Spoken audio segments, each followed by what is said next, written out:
Chapter 81, Culling. You are listening at novelfull.audio. After Professor Marshall finished her introduction, the entire crowd separated into groups of hundreds. Each of them were guided towards different locations, where every mech designer had to stand at a pre-designated spot. Even the flyers had to stay put above the heads of the walkers. Professor Marshall patiently waited until the student guides made sure their groups were in the right places. Now, let us begin with the qualifiers. 3 days from now, the best of you will showcase your skills to our most distinguished guests. Only 100 of you will receive this opportunity, which means we have a big task ahead of ourselves in order to cull 99.8% of all contestants. That everyone shuddered a bit. Too many mech designers had flocked to the competition. Even with the age limit of 30 years, the Komodo star sector was simply too big. Every time the LIT held its open competition, they liked to mix up their tests. Though the organizers often reused most of them, the selection of tests still gave the contestants some anxiety. After all, no one claimed they excelled in everything. For the qualifiers, we will hold 2 rounds today and 1 more longer trial tomorrow. In our first round, you will be tested on your fundamentals. Without a well-rounded foundation, you have no right to be considered by our masters. In our experience, many of you fail to make the cut, so only 1 out of 5 will qualify for the next round. A projection lit up in front of everyone's faces. To the surprise of Ves and everyone else, it consisted of a series of exams. What the hell? Are we back in school? Damn it. I already forgot half of what I learned. Ha! No exam will stop me. I'm the learning expert. Some mech designers moaned as if beset with tragedy, while others arrogantly claimed they could ace any exams in a breeze. As for Ves, he maintained his confidence. He might not have been the best book learner, but all of the knowledge he gained from the system had been comprehensively stuffed in his mind. There was no way he'd forgotten any details. In the real universe, when you are hired to do your job, you are expected to perform competently. Any of you who have slacked off in any fundamental subject will never have what it takes to grow in the industry. Every senior, master and star designer has reached their heights by relying on a combination of hard work and talents. Mere connections and wealth can give you a head start, but no designer has ever achieved enduring success by staying lazy. The din quieted as some of the designers understood the professor's viewpoint. Most of the participants came from far away in order to impress the masters. These eminent figures could not be swayed by regular means such as the size of your wallets. Designers, please prepare to fill in the tests. Each of you have received 5 different exams at a level just beyond what we expect our last-year students to master. You may choose 3 of the subjects to fill in and submit. Take note that we will only give you 5 hours of time, more than enough to complete the exams if you are proficient in your chosen fields. Your scores will be counted together and only the top 10.000 will pass. That meant that 40,000 mech designers were forced to bow out in the very first round. The Limar Institute of Technology did not hold back in their attempts to diminish the giant crowd of designers. Most of these mech designers were about to have their hopes crushed without even getting a chance to show off their skills in front of a crowd. Start. The projections unlocked, allowing each designer to interact with the digital exam files. Ves spread them all out to see which topics Limar picked out for him, especially computer science, mathematics, mechanics, metallurgy, physics. Ves swore to himself. He forgot that he declined to round out his foundational skills when he last received a windfall of DP. While he considered his mechanics and metallurgy skills to be his best, he neglected to improve his computer science, mathematics and physics. Well, out of the 3 latter skills, I suck the least at physics. In order to boost his confidence, he chose to start with his best subject, mechanics. He flipped the page of the mechanics exam book and started to tackle the problems within. This is easy. While the old Ves might have crashed onto a cliff, the current him hardly stumbled at the sight of these questions. He leisurely used the correct approach to answer the questions. Some of the problems even concerned how to accomplish greater speeds, which fell right into his alley with his highly developed speed tuning subskill. Only at the end did Ves encounter some snags. He vaguely suspected that Master Olsen had personally formulated these problems, because they fell into her specialties. He did not specialize in designing energy-efficient mechs, let alone engines. Only his solid foundation in mechanics allowed him to provide basic answers to the toughest questions. I guess anyone who followed courses under Master Olsen should breeze through these tests. Anyone else can just blame their poor luck. When Ves put aside mechanics and opened his metallurgy exam, he raced through the first questions with record speed. While his foundation in metallurgy was a little shallower, he still had a massive head start compared to the vast majority of his rivals. Thankfully, most of the difficult questions at the end had to do with alloy compression. Only the elites who studied at the best second-rate institutions were exposed to this exclusive subject. An anomaly like Ves, who had every possible subject in his reach, simply cheated his way into mastering the basics of alloy compression. In the end, he was quite confident that he aced this exam. Now, on to physics. Hopefully my previous scores can compensate for my abysmal performance here. Pure physics formed the basis of many other related subjects. Ves gritted his teeth and struggled through the problems like a soldier crawling through a trench. He used his much more solid foundation in other skills to figure out the crux of the problems posed in this exam, with mixed success. He only got off lightly when he encountered problems that had to do with his armor optimization subskills. After 5 hours of tortuous number crunching, the buzzer sounded and the projections winked out. Time is up. That is enough, ladies and gentlemen. Take a moment to rest while our processors and assistants will score your work. Almost every walker collapsed. While the flyers endured very little stress due to the comfort provided by their expensive anti-grav clothes, the walkers had to fill in 3 entire exams while standing up. Ves supposed the organizers wanted to subtly test everyone's endurance, for he had witnessed a few contestants collapsing after an hour or 2 of standing straight. Those guys who can't even stand for a couple of hours are pathetic. This test isn't fair. Why do they test us on math when processors take care of everything nowadays? I have no idea why I'm being tested on assembly. It's not like I intend to pursue a career as a fabricator. Evidently, a lot of people fared worse than Ves. He did not sympathize with them. If you wanted to compete at this level, then you'd better be as good as the students who graduated here. If Ves was still stuck as an average novice mech designer, he'd never have the guts to show up.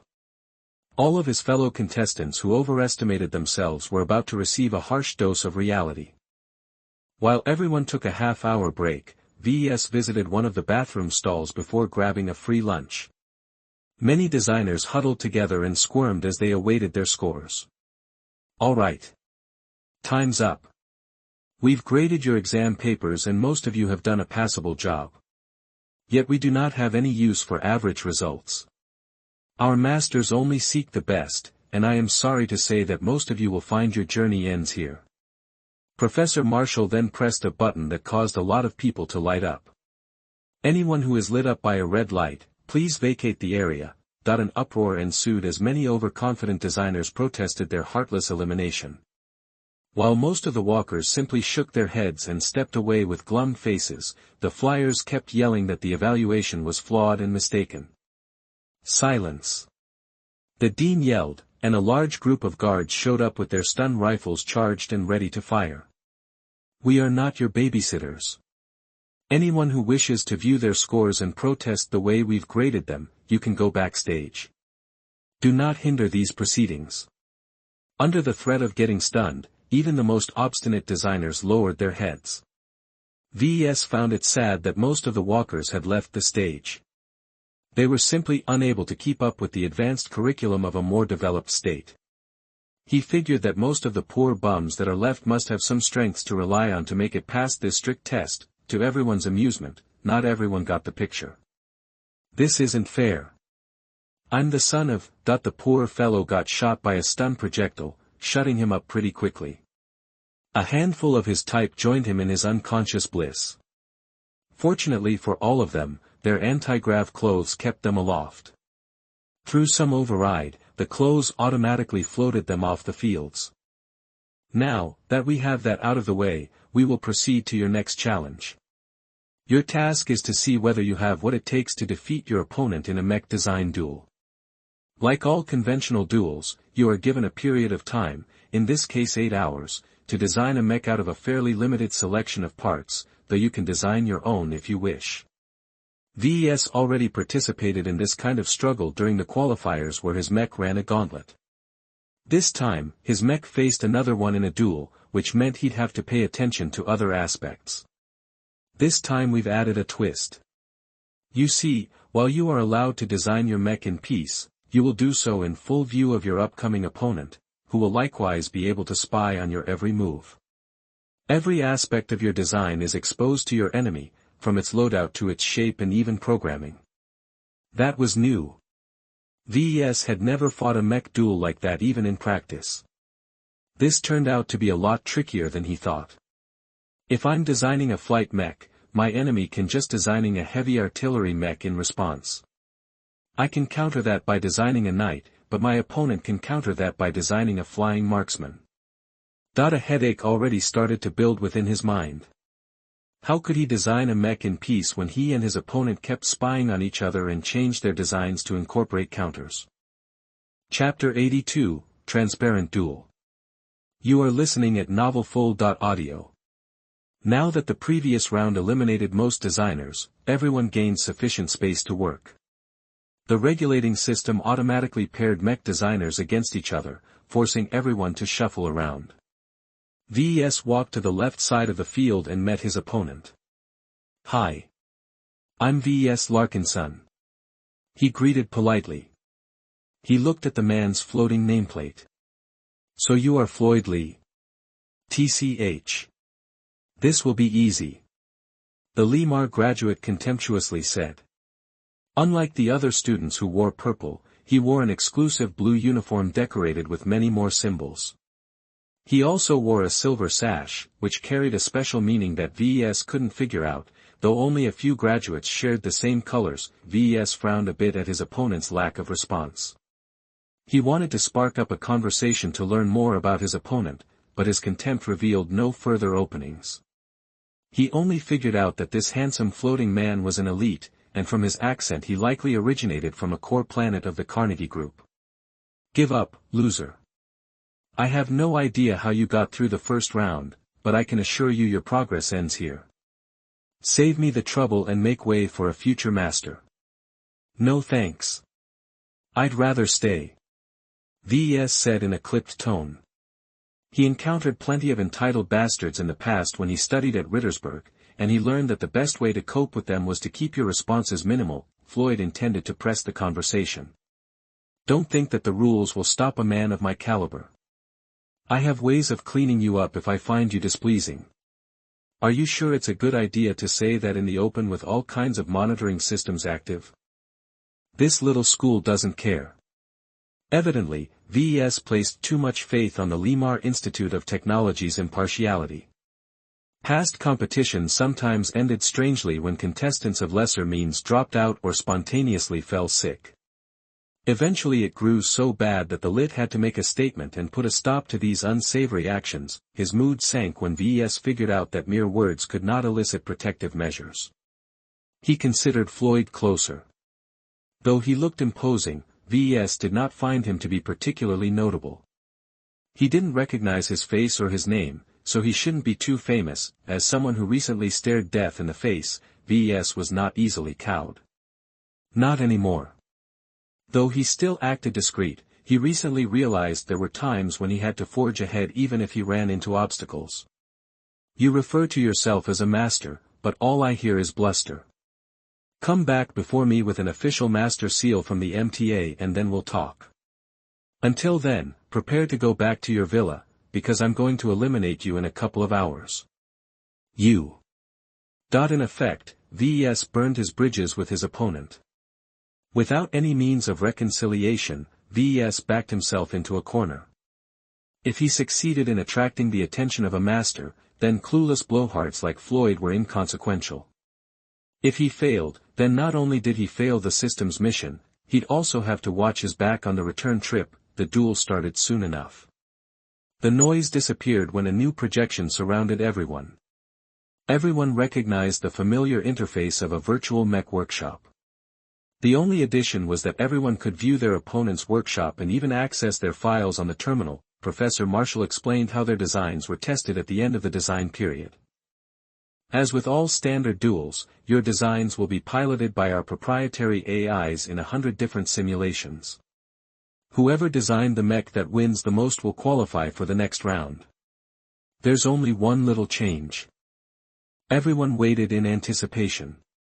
The piloting AI will remember the previous matches and can improve from its previous experiences. This was a bombshell. Even after several hundred years of development, piloting AIs could never really match up against real pilots. The normal simulations only used the most basic, foolproof AIs for testing. Generally, only high-grade AIs were able to adapt intelligently to prior experience, and required a lot of processing power to do so. The conventional strategy in designing a mech for a duel was to make it as simple as possible. The simpler the mech, the flatter the learning curve. This allowed the piloting AIs to grasp the mech as fast as possible and effectively use its strengths. In a situation where the mech had time to learn from its mistakes and improve its performance over time, the story was different. Higher performing mechs were usually more complex, featuring a much steeper learning curve. The advantage of more complex mechs were that they usually performed much better in certain situations.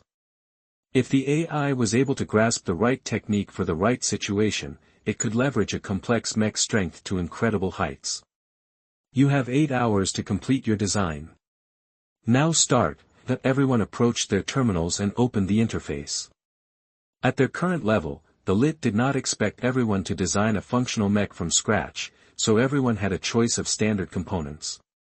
Ves took a look at what kind of parts he had to work with, and estimated that they matched up to 3-star mechs in Iron Spirit.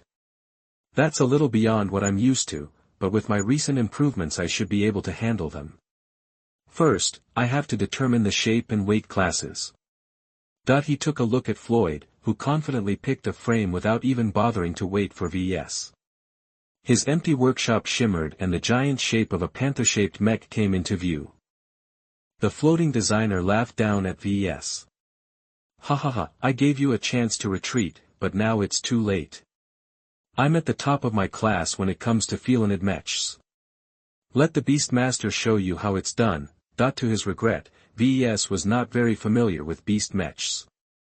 Even if Ves could see everything Floyd was doing, without understanding most of it, he might as well be blind. If Floyd chose to work on a humanoid mech, Ves could easily dissect his every move. Now, he could only guess at his design choices. From what he recalled, beast mechs usually flexibility for superior mobility. With 4 limbs, these wolf or tiger-like mechs possessed unequaled speed and agility, sometimes surpassing humanoid mechs of the same weight class. In exchange, these quadruped mechs had less choices to work with. Wolf-shaped mechs usually relied on their highly sophisticated jaws, while tiger-shaped mechs also used their claws. There were more differences, but these were the main points. From what Ves could gather, Floyd's tiger mech was on the lower end of the medium weight class. Such a mech relies on speed and momentum to pounce on their opponents. In an open terrain, a light mech built for endurance can maintain their distance and chip away at the slower tiger mech. Ves doubted that this was the correct solution. Who knew if Floyd followed some classes under Master Olson and could temporarily boost his mech's speed? He was unwilling to gamble on this front. I have more leeway if I make a more durable mech. It's best if I design a heavy mech, but I don't have any practical experience in designing them. I can only resort to hefty medium mechs. Though he didn't know if the X Factor worked on AI pilots, he still took a few minutes to sharpen his intent. His improved concentration made it easier to fall into the right mood. Even as Floyd occasionally tried to interrupt his thoughts, Ves easily swept aside the words. If Floyd fancies himself a Beastmaster, then my mech will become the ultimate hunter. In the end, Ves deferred to his past experience in working with the Caesar Augustus model. He scrolled through the parts section and picked out any legs, arms and torso that conformed to the Caesar Augustus. All the basic parts of his medium mech eventually appeared in his virtual workshop. With a sturdy torso and legs, the mech he envisioned should be able to withstand a charge if it held a shield. Against beast mechs, the best way to fight them was to shoot them down before they came into melee range. If Ves knew what kind of terrain the duels took place, he could comfortably make his choices. Yet Professor Marshall hadn't said a thing, which meant that the duels took place in randomized environments. He could not ensure his mech could face the beast mech in open terrain. The main armament will be a sword and shield. No, perhaps a spear is better, with a knife as a backup option. The best way to deter a charge is to point something long and sharp at them. Then what if Floyd implemented ranged weapons on his mech? Ves studied his opponent's early progress and noted that the mouth and flanks possessed the right infrastructure to mount a couple of rifles. He wanted to keep Ves guessing. If Floyd intended to be meticulous, then he'd definitely incorporate at least one ranged weapon. That meant that Ves had to respond in kind. He studied his chosen parts and noted that the arms only allowed for shoulder mounts. He could forget about wrist-mounted weaponry. Shoulder mounts are too fragile, but I don't have any choice. If I resort to a rifle, then my mech will take too long to switch weapons. Everything had their trade-offs. A mech with shoulder mounts could never match up against a dedicated rifleman in a shootout. Ves persisted with his choice because he doubted Floyd relied entirely on lasers or cannons for his beast mech.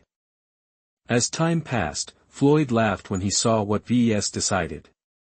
Ha ha ha. Can't make up your mind? You're not going anywhere if you split your focus. Ves ignored everything but his own work. Unless Floyd ditched his beast mech and turned to an entirely different frame, Ves gained nothing if he kept staring at his opponent's design.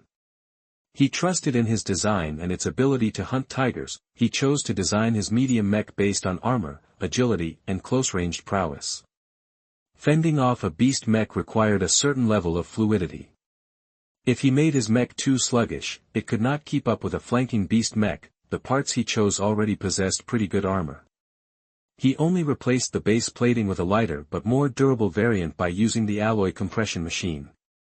Those who were not familiar with alloy compression could only scratch their heads, but someone like Ves who mastered the basics, he could still produce the plates when fed with standard materials. Fabricating all of the replacement armor by hand took 3 hours, and that was with the virtual workshop giving him a speed boost. The process was much slower in reality. As mech duels were only supposed to be finished within a day, these virtual workshops customarily offered these kinds of conveniences so the audience wouldn't get bored. He spent another 2 hours slapping together the rest. As Ves chose to go with a simple loadout, he did not have to extensively rearrange the internals. This saved him quite a bit of time. Together with his high mechanics skill, he easily pieced together the different parts into a harmonious whole. He only made minor modifications to strengthen his mech spear handling. The hunter slowly took shape. With a couple hours left to go, Ves raised his head to see how Floyd progressed. His jaw dropped when he looked at his opponent's design. Somehow, he converted a medium ambush-type tiger mech into a heavy artillery-type centaur mech. The mech somehow gained massive amounts of armor without conflicting its movement, while its head had been replaced by a narrow torso that held an ominous laser rifle. Floyd even gave up on the claws and crudely replaced them with heavy hooves. Its main weapon, however, was the prodigious amount of missile launchers mounted on its back. While the centaur mech possessed no close-range capabilities, its numerous missiles and its high-class laser rifle meant that it could chew up anything that came within sight. The sudden changes also introduced numerous flaws. The engine power could not keep up and its laser rifle used up too much energy for the power reactor to catch up. That still left Ves at a fundamental disadvantage. His humanoid medium mech could never compete at a distance and was too slow to close the distance in time. I screwed up. Ves admitted to himself. He put his complete focus into maintaining his concentration, which made him forget that he could take a peek at his opponent's work. Now he paid for it by allowing Floyd to make a U-turn without alerting him. Turned out that focusing too much on the X factor was not always a good thing. Chapter 83, Unconventional. You are listening at novelfull.audio. His brain started churning hotter than ever before. The feeling of crisis hounding after his back was distinctly unpleasant. He had to figure a way to climb out of his own hole. There's only 2 hours left. Before I do anything else, first I should see if Floyd is able to pull another fast one. As Ves studied Floyd's jury-rigged centaur mech, he found many minor errors. Instead of starting anew with a basic heavy frame, his opponent chose to forcefully increase his beast mech's weight class by slapping a lot of parts together. He understood why Floyd went in this direction. If he replaced the frame, he'd have to throw away at least a couple of hours of work. Evidently, he couldn't bear to start over. Is he crazy? Ves asked when he realized what Floyd did. In his perspective, it was better to use a frame built to withstand the stresses of a heavy mech than to forcefully reinforce a lighter frame. This ungodly centaur mech certainly had its faults. Compared to a purpose-built centaur mech, his chimera's speed, power and integrity was awful. Floyd wasn't stupid. His mech might not be capable of chasing an opponent, but it possessed enough firepower to devastate anyone at range. The missile launchers was also a source of anxiety. Floyd had left them empty. He'd probably chose the missile type at the very last second. With the variety of missiles available, Ves had no way of modifying his mech to withstand a specific missile type. Odds are, he's going to resort to one of the 3 major types: high explosive, thermal, or kinetic. I doubt he'd pick something indirect like EMP or smoke particles. If Ves could pin down the mix of damage types and optimal ranges of the launchers, he could work some additional armor. I don't think he'll replace those missile launchers with other weapon types. His mech can't withstand the weight or energy consumption of anything bigger. This gave him an idea. He looked at his mech's shoulder lasers and made some optimizations. He enhanced their accuracy and fire rate at the cost of impact. He even went to the trouble of incorporating an enhanced targeting system into the head, allowing it to track fast-moving projectiles. In the end, he turned them into decent anti-missile systems. Ves spied on his opponent again and confirmed he didn't change anything again. Floyd still tried to paper over the worst cracks of his hasty modifications. Besides the missile loadout, everything was set in stone. His design still stands a better chance than mine. He concluded after a minute of consideration, though with a narrow margin. They chose to pursue different extremes. Ves designed a structurally sound mech with the time allotted to him. Floyd embraced the weird duel format and changed his design midway in order to counter his opponent's efforts. While both had their strong points, Floyd took the lead by making his switch at an opportune moment. Ves had no time to change his fundamental design. I've got about an hour left. There should be something I can do. He looked left and right, but unfortunately he couldn't steal anyone else's ideas. The projection systems only made the workshops viewable to their owners and their opponents. Only the audience and the organizers were able to see everything, but they had no way of communicating their observations to participants. I need to think outside the box. I can't just submit this design without taking advantage of the competition format. He thought about his opponent's mech. Its main damage dealer was its missiles.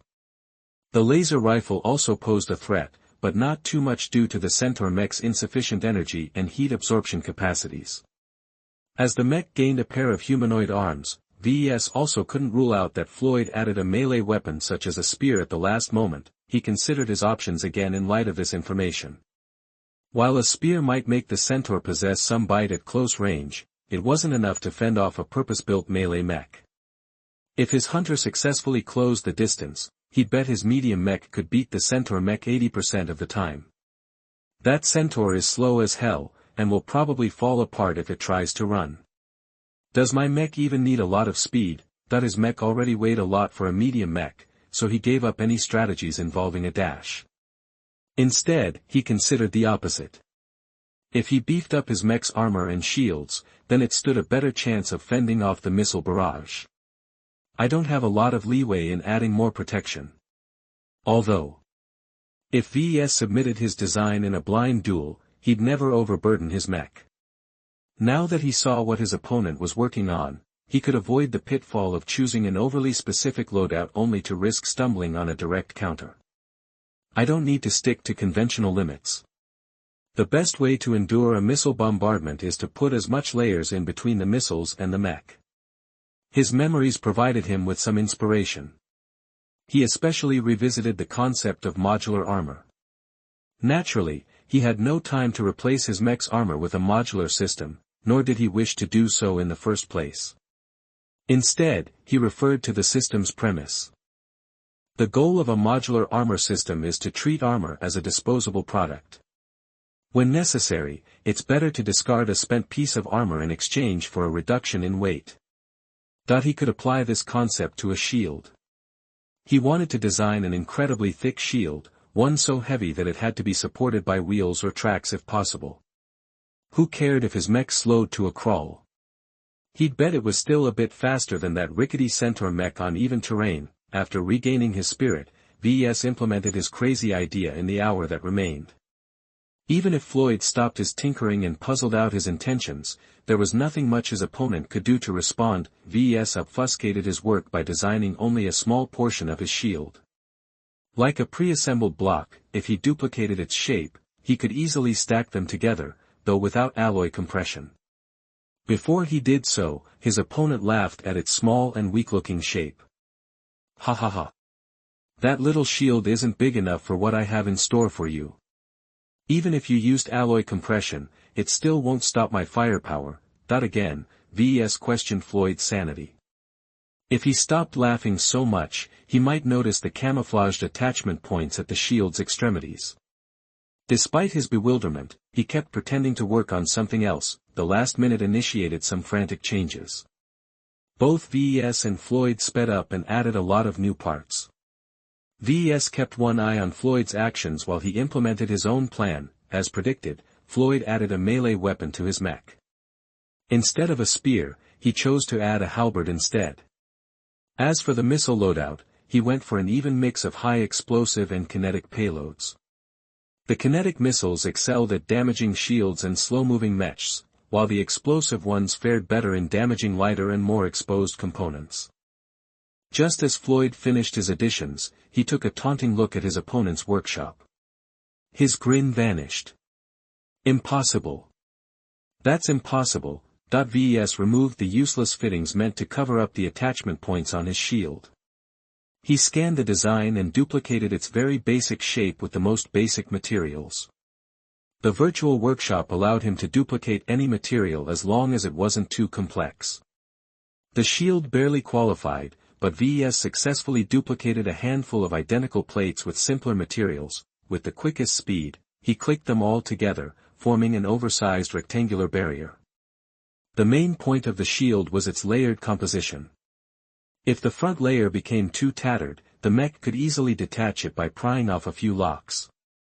With up to 4 different layers, the wide and tall shield provided enough bulk to withstand the centaur mech's entire missile complement. Naturally, his mech could not even lift a big and heavy shield without cracking its arms.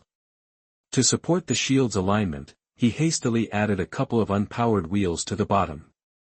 They served no function other than to bear the shield's weight and make it easier to push forward on flat terrain. If the mech came across more complex terrain, its pilot could choose to discard some layers in order to carry it like a conventional shield. This is cheating. Anyone? My opponent is cheating. Sadly, Floyd received no response. The virtual workshop scanned both designs and approved them without comment. Ves ignored his blubbering and sat down on the field. He worked for 8 straight hours. He deserved a rest. Ladies and gentlemen, now that you have submitted your designs, we will see whether they can vanquish the opposition. In the interest of finishing this round in a prompt fashion, we will speed up the simulation so that we can receive the results before the hour is over. Let the duels commence. The virtual workshop environments vanished into thin air. Instead, a new set of projections appeared. A projection of the automated duels appeared in front of every pairing. As expected, each duel was held in a completely random environment. Some fought in a city, while others fought in a forest. A couple of duels even took place on a low-gravity moon, which threw both AIs off whack. Ves and Floyd's first duel took place in a fairly average desert environment.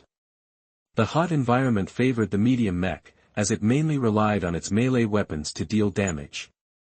The Centaur mech had to watch its heat build up, and it showed as its AI chose to slow down its rate of fire when it spotted its humanoid opponent. Fucking idiot. Shoot faster. Empty those launchers. The fast-forwarding made it difficult to judge what was going on, but Ves saw that his mech held an overwhelming advantage. The relatively flat terrain facilitated the jury-rigged wheels. His unnamed mech sluggishly advanced, making sure to hide as much of its profile behind the giant shield. What kind of shit for brains did the lit put in my mech?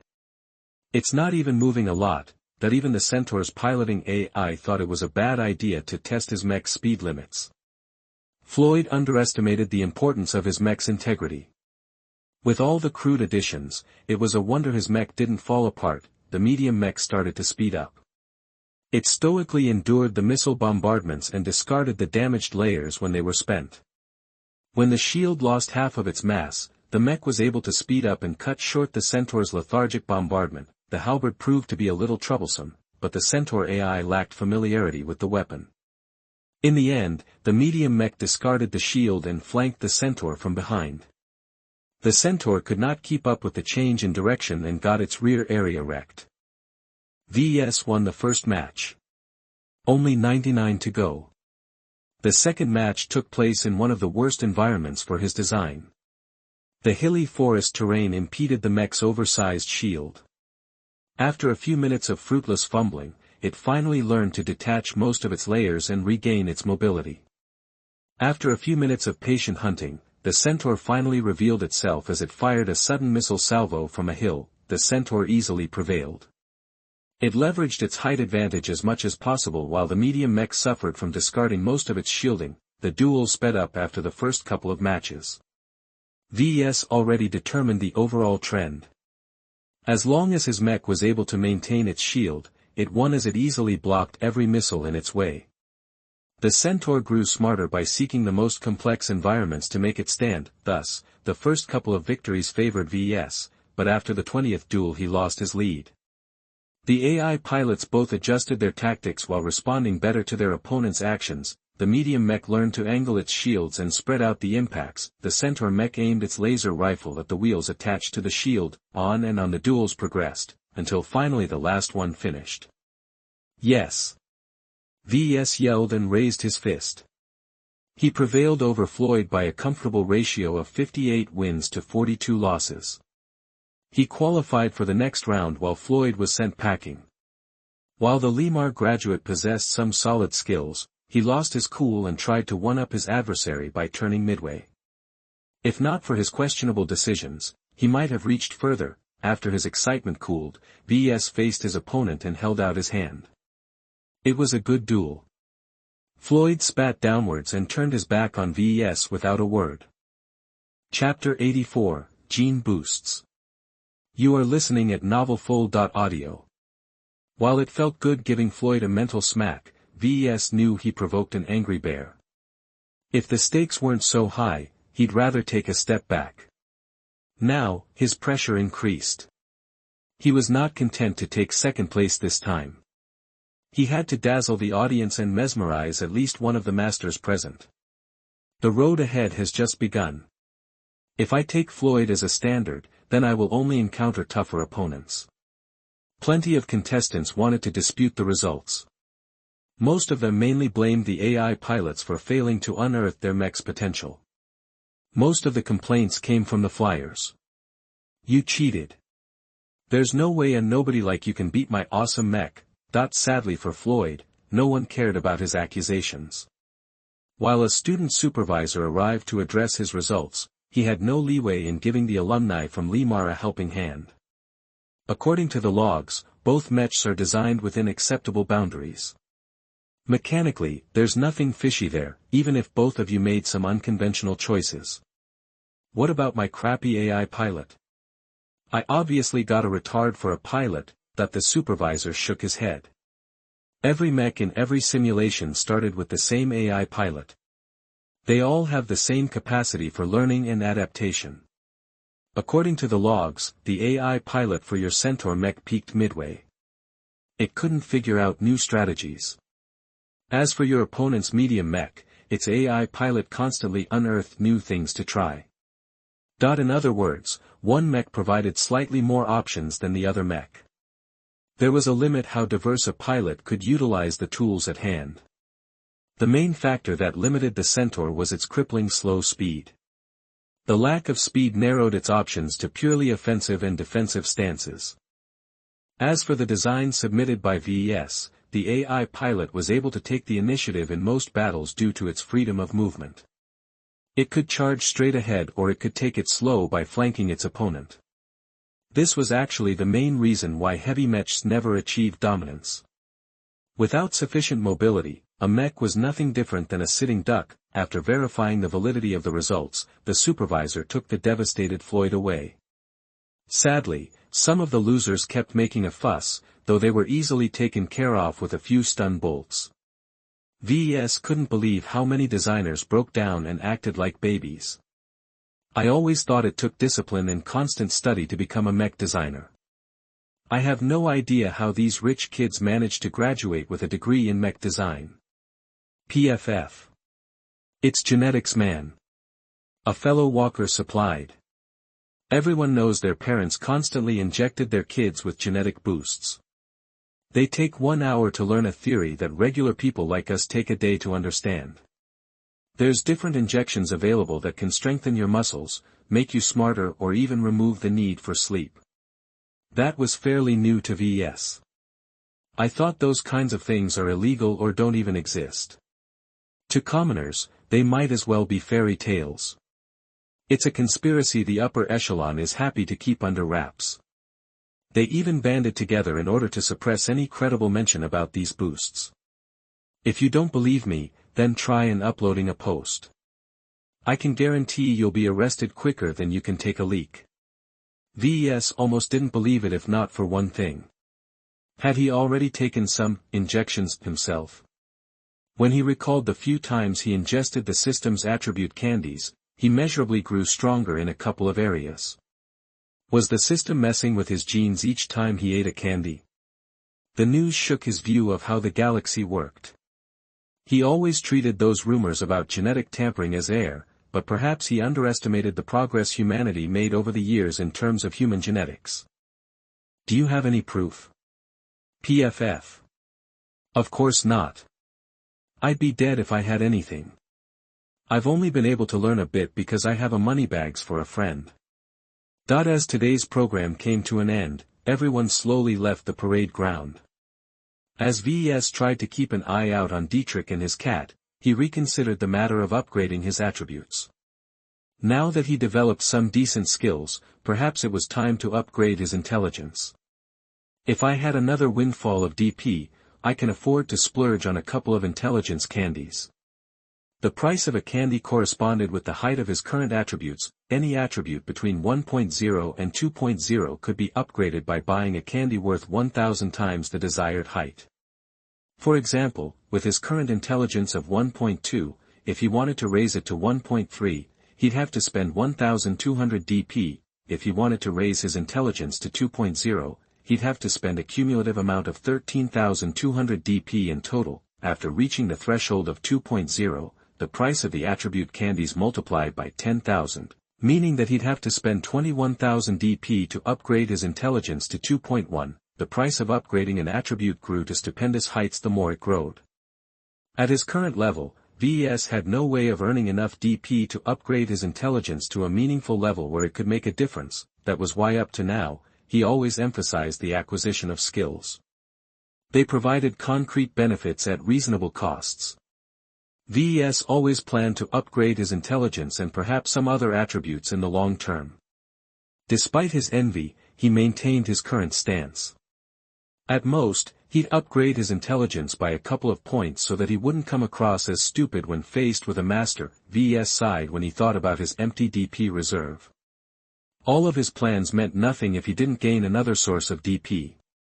With both his virtual and real universe sales stalling, he had no way of buying anything from the system to help him out in the competition. He had to rely on himself to reach the top. He only became a little disappointed when the Mech Designer System became less unique.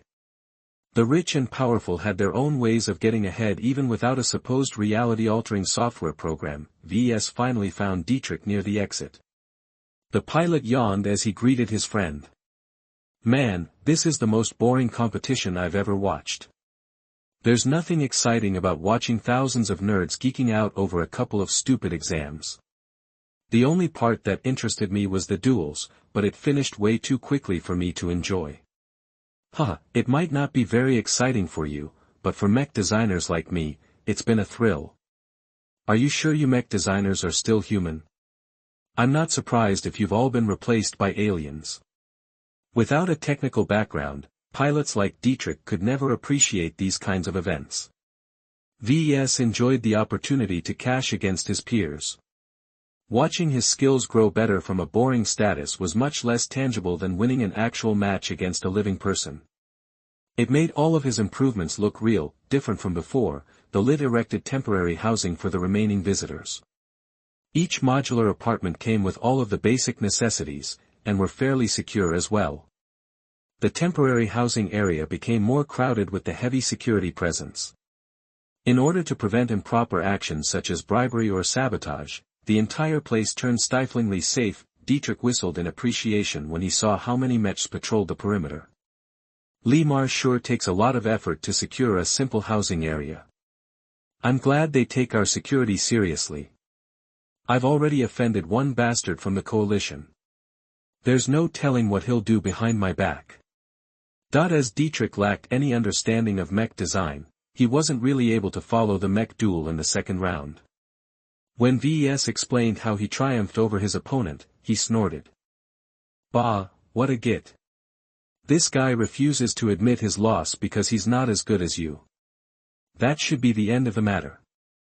Ves truly hoped he had no more encounters with Floyd, but he vaguely suspected he might not be so forgiving. After an uneventful night, the contestants returned to the fields. Out of the 50,000 participants, only 5,000 remained. The final round of the qualifiers aimed to cut down their numbers to a measly 500. The attrition was horrible but necessary in order to make the main event presentable. Just like last time, Professor Marshall addressed the crowd. "Today is the day where we will decide the final 500. Who among you will be lucky enough to perform in front of a crowd of the most eminent figures in the mech industry? Who among you will be projected in the homes of every household in the Komodo star sector? The chance to gain fame and make your name known to trillions of people is in your grasp. Are you not excited?" That every mech designer cheered. They all fought hard to make themselves more prominent. Even if they failed to catch the interest of a master, the trip was still worth it if they became a household name. Fame was a precious resource that accelerated any mech designer's career. Now, let me begin with the third round. This time, the format revolves around teamwork. As you all know, mech designers often work together with other designers when involved in a major project. The best and most widely used designs are always a collection of each designer's best results. No mech designer in existence claims to be the best at everything, though the polymath comes awfully close. Everyone laughed a little. Claire Gramza was an absolute genius with a terrifying level of intelligence. The amount of fields she specialized in could fill a whole data chip. Ves secretly wondered if the star designer bathed in intelligence gene boosts since birth. This time, we wish to see some cooperation among you. Everyone will be grouped into teams of 10. Your task is to collectively design a single mech, which will be matched against every mech your rival groups have come up with once. This time the AI pilots will not remember their previous results, so all the matches are absolutely consistent. The top 50 groups with the most wins will collectively qualify for the main competition tomorrow. Everyone gaped at the competition format. Working together wasn't unheard of.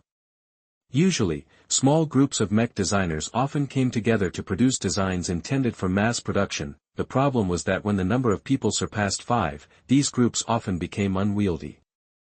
There were too many cooks in the kitchen. Everyone had their own ideas. If some people shared the same specialties, they could easily clash. It was a nightmare trying to corral everybody even if their thoughts aligned. Now you may be wondering how you can control so many designers in a single group. Well, that's for you to solve. You can have one designer do the work while the other 9 do nothing. You can have each designer spend 1 hour with the design interface before letting another take over when their time is up. You can partner with someone strong and beat up those you disagree with. As long as no one requires medical attention, we will not intervene. That's barbaric. Ha! I'm the captain of the boxing club. If you don't want a bruise, you better acknowledge who's boss. Ves had never heard of such an absurd rule set for a group contest. Even physical intimidation wasn't ruled out. Remember, the only design our simulations will accept is the one submitted by the group's designated terminal. We won't care if others block you from accessing the terminal, or if your entire group has argued so much that your design is incomplete. What's on the terminal will be the only thing that's approved. Now, find your group mates and make some new friends. A complex series of projections guided everyone together in groups of 10. Ves quickly met an eclectic group of designers. 7 of them were flyers, indicating their deep backgrounds. 4 of them even wore the LIT's alumni uniform. Ves was only one of 3 who came from a less affluent background. He quickly stared at the young man and woman who remained on the ground. Hi. I'm Ves Larkinson, from the Bright Republic. The woman glowered at him. Missy Phillips. Vesia Kingdom. His smile dropped a little when he heard that. Of all the possible teammates, the organizers grouped him with a girl from an enemy state. Sensing the tension between the two, the remaining guy tried to break the tension. Hello everyone. The name's Clark McCullum, and I'm born and raised in the coalition. Both of them shook their hands with Clark. Neither Ves nor Missy wanted to mess up their chances by having a fruitless argument over their national pride. If you plebs could kindly shut up, us real designers are about to work. A bossy woman called from above. Neither of the 3 walkers appreciated her tone, though they dared not raise their voices.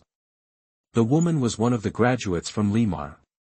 She also sported the most symbols on her uniform, which meant she earned plenty of achievements during her time as a student. Still, Ves did not want to be crowded out by the elites. He summed up his courage and asked, "Who are you?" "You have the pleasure of addressing Cynthia Barakovsky. Perhaps you have heard of BF Integrated." BF Integrated was one of the coalition's heavy industry manufacturers. They also dipped their toes into mech production. The sales from their mech division easily surpassed $1 trillion COLS. After a few seconds, Missy's eyes widened. She recognized her name. "You're that Cynthia Barakovsky who reached the top 100 in the last iteration of the Junior Rim World Games." That while Ves still didn't recognize her name, the mere mention of the Junior Rim World Games was sufficient to overawe everyone present. The Junior Rim World Games was the most prestigious sports competition in the galaxy for everyone under 25. They expanded into non-physical sports such as mech design a long time ago. Cynthia soaked up the attention with a smile. "You can rest that we will easily qualify with my presence. As long as you don't disturb me, I can easily design a killer mech." Both Clark and Missy practically had stars in their eyes. Ves bewilderingly stared at their worshipping gazes. He never really paid much attention to the massive Rim World Games, let alone the smaller junior edition. He could only stand in place and witness Cynthia bewitching everyone into giving her space to design their group's mech. While Ves did not doubt Cynthia's accomplishments, it did not change that they were supposed to work as a group. Those that survived so far all had their strengths. As someone aiming to reach the finals, Ves believed even his own input should be valuable. He was not content to risk his chances by leaving it up to a stranger. Chapter 85, Teamwork. You are listening at novelfull.audio. Their group was already off to a quick start. Cynthia Barakovsky rolled over most of her fellow designers with her immense accomplishments. Even Ves became almost convinced. If not for his stellar confidence in himself, He might have let the elite Limar graduate have her way. The workshop's terminal rested on the ground, forcing her to descend. Just as she approached the console, Ves stepped forward and held a hand. "Please wait a moment, Miss Barakovsky." Her eyes pierced his own with a disgruntled intensity. "You are in my way." "Okay, this conversation already went downhill." Ves quickly adjusted his suggestion. "If I may add, I'm sure that with your accomplishments, you are more than qualified to take the position of lead designer. However, I'm pretty sure everyone else can contribute their own insights to our design. Are you willing to let us provide you with some suggestions?" Sadly, Barakovsky treated his suggestions like air. She contemptuously flipped her hair and turned around. One of the flyers sank down in order to block Ves from pursuing her. "Our princess doesn't have time to entertain third-rate peasants like you. Now run along and play in the dirt. Your participation is unnecessary." The other flyers closed ranks and made their stances clear. Ves almost couldn't believe how fast they threw away their pride as designers. He turned around to ask for help from his fellow walkers, only to see Missy and Clark turning their heads as if they were blind and deaf. "Ves, let's not rock the boat. We only have 12 hours to design a mech. A future star like Barakovsky can easily come up with a complete design. Yes, if we distract her too much, we'll only be ruining our group. To be honest, I'm barely scraping by. I'm not good enough to compete at this level anymore. Why not sit back and let her carry us past the qualifiers? Do you know how much of an honor it is to be part of the 500 who will show up on stage tomorrow?" Both of them came up with reasonable excuses. Even some of the flyers agreed with them. After being ganged up by practically his entire group, Ves had no choice but to back down. "All right, we'll see, but if she makes a mistake, I won't hesitate to call it out." Naturally, everyone ignored those words. How could a nobody like Ves even compare against a prominent designer like Miss Barakovsky? She represented the entire Friday coalition in an immense competition that spanned a quarter of the galaxy. Even if she barely reached the top 100, the level of competition in these events was staggering. Nevertheless, Ves thought it was not wise to put all of their eggs in a single basket. Even the disciples of a master never claimed to be proficient in every field. However, he had no means of forcing the issue.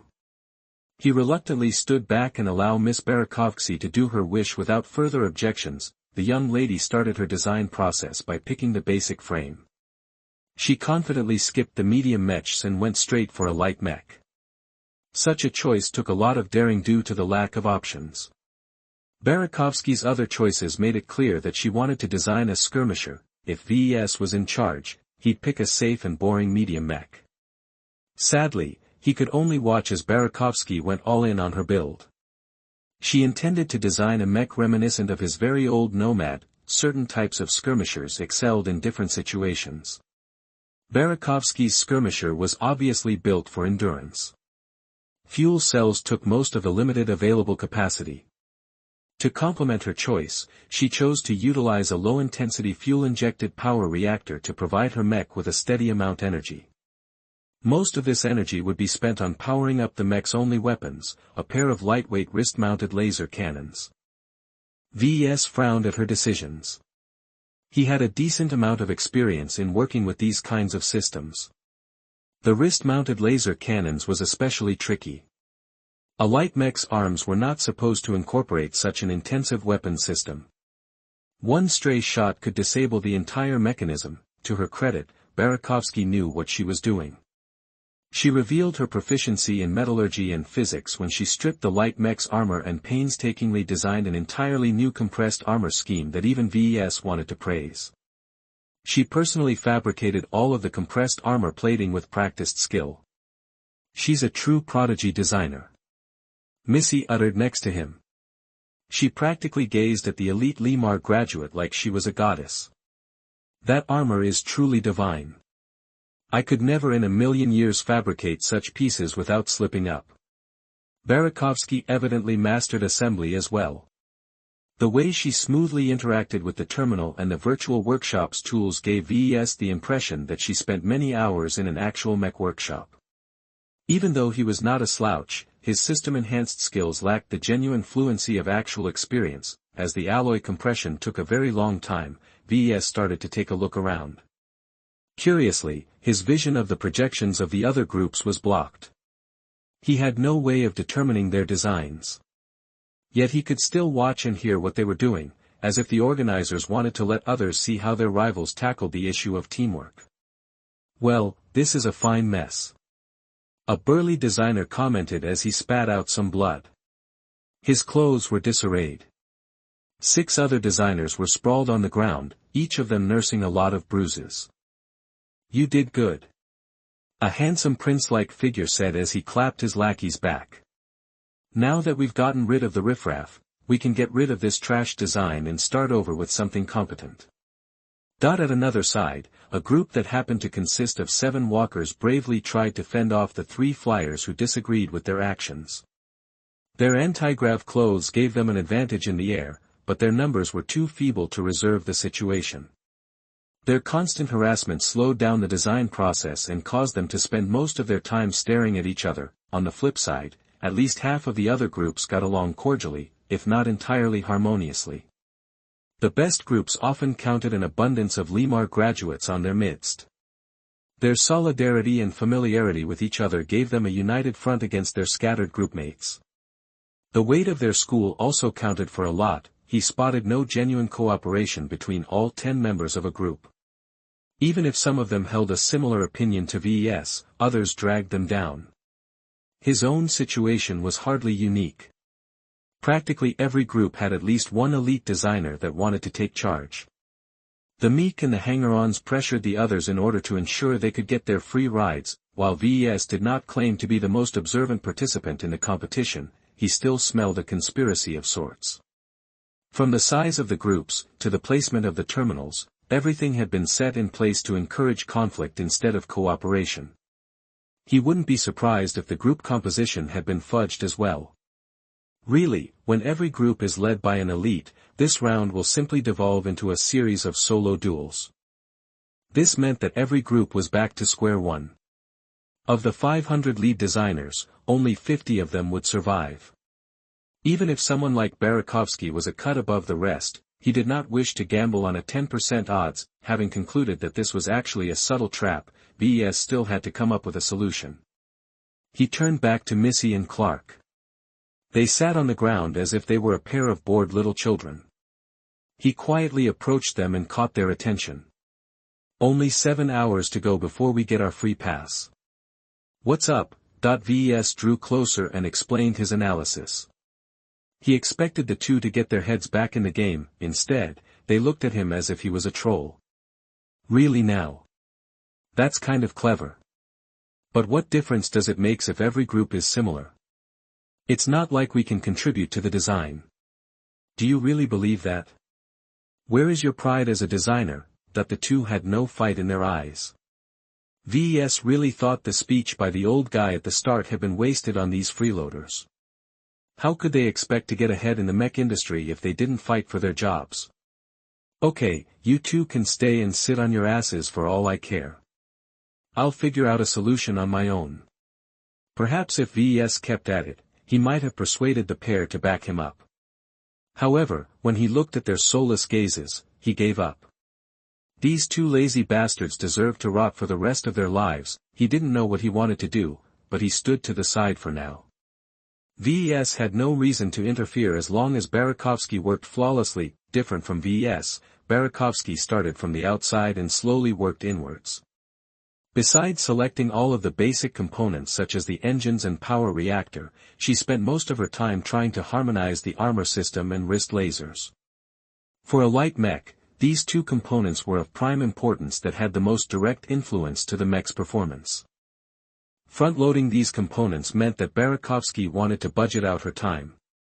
For example, if she was forced to spend too much time on the armor system, she could choose to spend a little less time on the internals, and indeed, Barakovsky spent a lot of hours just to optimize the wrist lasers.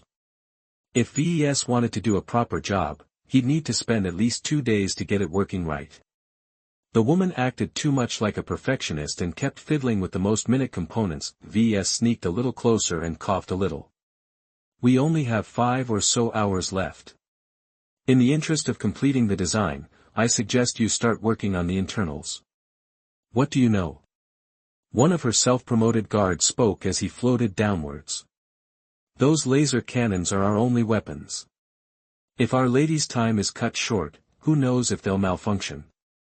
Yeah, and who cares about optimizing the internals anyway? It's just a bunch of cables and muscles. There's hardly any complexity involved in uncrossing a couple of wires. The comment from the second goon made it clear to Ves that he had no idea what he was talking about. Having worked with the awful mess that was the Caesar Augustus, he knew more than anyone else in the group the fragility of a crowded and unoptimized internal structure. With everyone set against him, Ves had no way of remedying the situation. Barakovsky ignored his advice and kept tinkering with the wrist lasers. An entire hour went by until she finally put down her work. I'm finally done with these laser cannons. The hard part is over. Barakovsky sighed as she paused in her work. One of her group mates brought her some refreshments, which she enjoyed with relish. All right, there's only 4 hours left to go. The rest is easy. This time, Ves watched as Barakovsky started with the internals. Unlike her earlier performance, Ves cringed when she made a number of shortcuts and other questionable decisions. It became clear to him that her mechanics had not reached the journeyman level. When Ves suggested she was making a mistake, the entire group looked at him with contempt. Really now? Where did you study? Rittersburg? What no-name planet is that? The Bright Republic is the backwoods of our Komodo star sector. I don't believe a barren place like that knows more about mechanics than Lemar. No one acknowledged his expertise in this area. He stood at a crossroads. If he did nothing, then he might miss one of the greatest chances of his life. There was too much at stake. Maybe I'm thinking too much. Ves whispered to himself. He waited until the group let down their guard. Once everyone turned back to the terminal, Ves sprinted forwards and brushed aside the bodies in his way. Hey! What the? Stop! Once Ves came close, he tackled Barakovsky to the ground. Both of them dove through the projection and landed harshly on the ground. He moved around her body and held her neck in a chokehold-like position. Sadly, he hadn't figured out what to do after that. He had never attended any close-quarters combat classes. After several seconds went by, it became clear that none of the other designers had any clue either. They all looked paralyzed as Ves seemed to transform into a crazy beast ready to devour an innocent maiden. Unhand me, scoundrel! Barakovsky hissed as she moaned in pain. The tackle came unexpected and her landing was hard. Her soft, boneless body wiggled against Ves in a weak, helpless fashion. Whatever gene boosts she received had not been spent on improving her physique. Both sides were stuck at an impasse. Ves originally wanted to knock Barakovsky unconscious, but he was afraid of dealing more damage than necessary. He already offended her enough. Look, can we talk about this? Chapter 86, Carrying. You are listening at novelfull.audio. Carrying.no one made any rash moves. Ves held Barakovsky tight against his body. He hadn't embraced a lot of girls in his life, so the feeling of having a pretty girl in your arms distracted him. The other males in the group appeared outraged while the girls looked scandalized. You bastard mongrel. That's the class princess you've injured. You're dead now. BF Integrated isn't a company you can offend. The commotion even attracted the attention of their neighbors. Most of the conflicts happened at the start of the design period. Ves surprised everyone by making his coup with only a few hours remaining until they had to submit their design. Don't push me. Ves growled angrily while he tightened the hold on Miss Barakovsky's slender neck. He attempted to channel a bit of his state of mind when he fought back against the pirates on the St. Hurst. The designers drew back in fear as if scalded by hot water. They were as green as the flowers in a garden. You guys are trying my patience. Can you stop ignoring me all the time and listen to my suggestions? That the 8 other designers stood helplessly as they remained undecided. Ves was glad to see that none of the people here had a clue on how to liberate Barakovsky. It seemed like every mech designer received only perfunctory self-defense training during school, as the mech designers argued about, the hostage had enough. Quiet. We are not a brood of headless chickens. We are mech designers. Let us talk it over rationally. There's no value in negotiating with that brute. No one treated her latest words seriously. They all thought she just wanted to free herself from her captor's clutches. While the mech designers kept bleating and insulting Ves, he lowered his mouth to her ear. Look, I'm sure you're a great mech designer, but it's clear you haven't specialized in mechanics. I've got a much deeper foundation in this field. Huh, is that so? Barakovsky huffed as she tried to untangle herself from his grasp.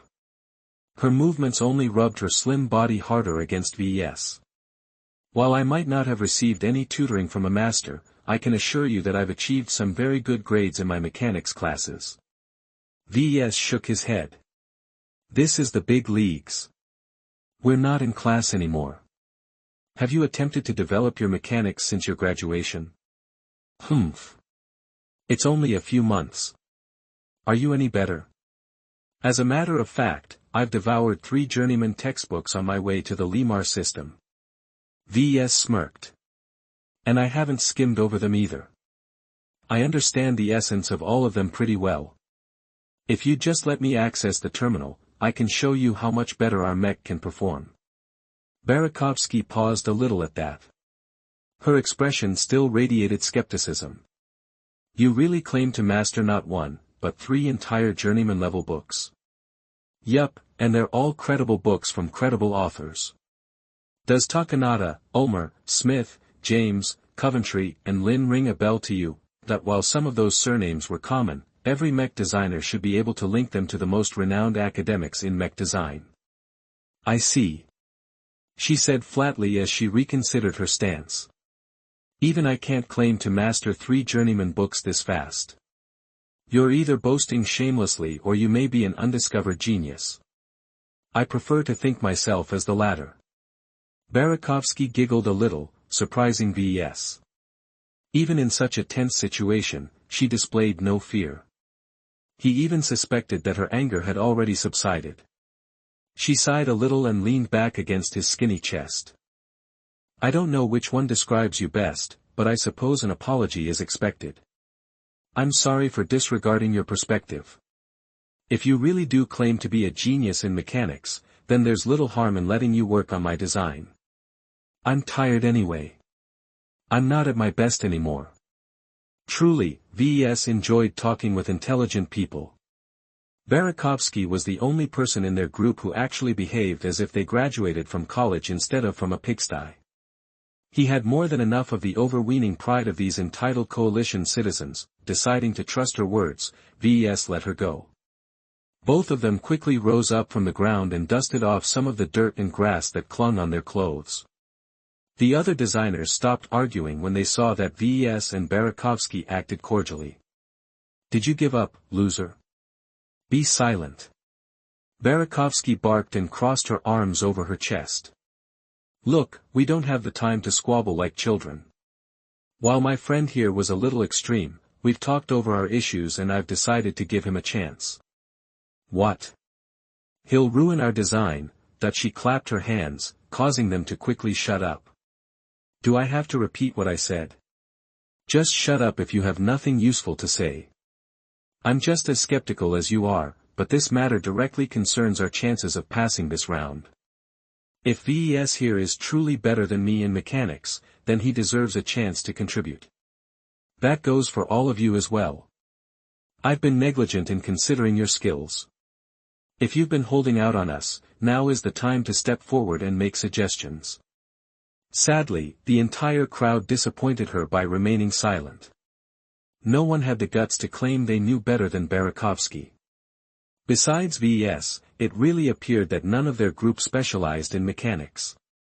It truly was a bitter state of affairs when almost everyone in the group wanted to sit back and sleep their way through the qualifiers.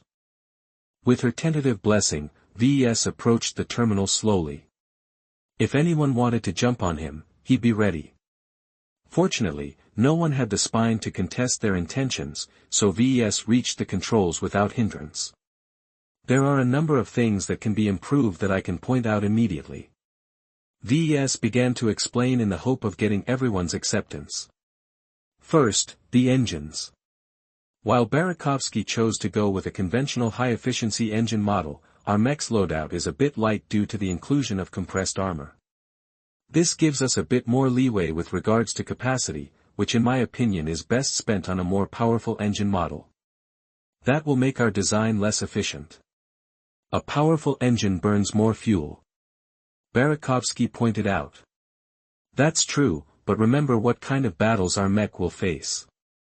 We're sending our design off to a series of one-on-one duels.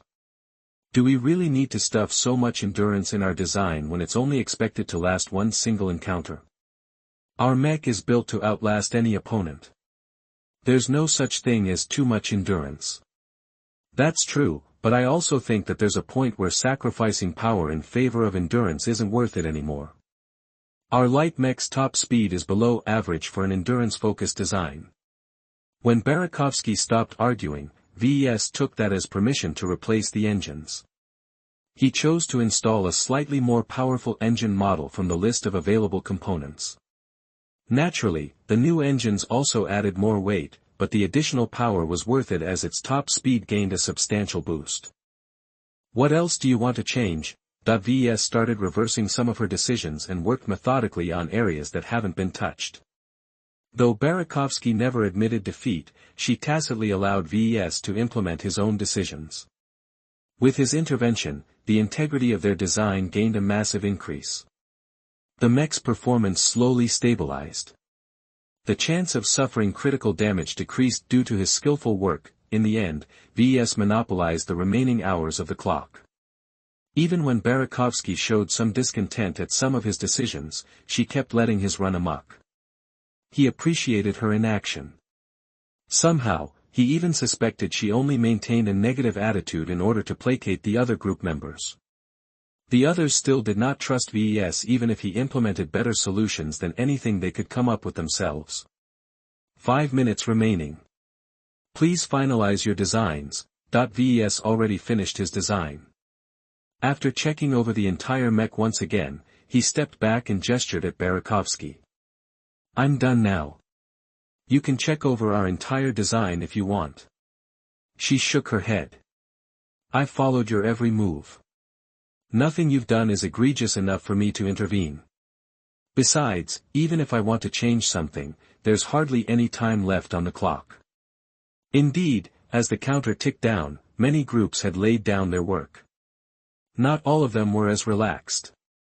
Some groups that suffered from extensive infighting kept fiddling with the terminal. Even now Ves could see that a handful of groups hadn't even completed their designs. They were the abject failures in this round.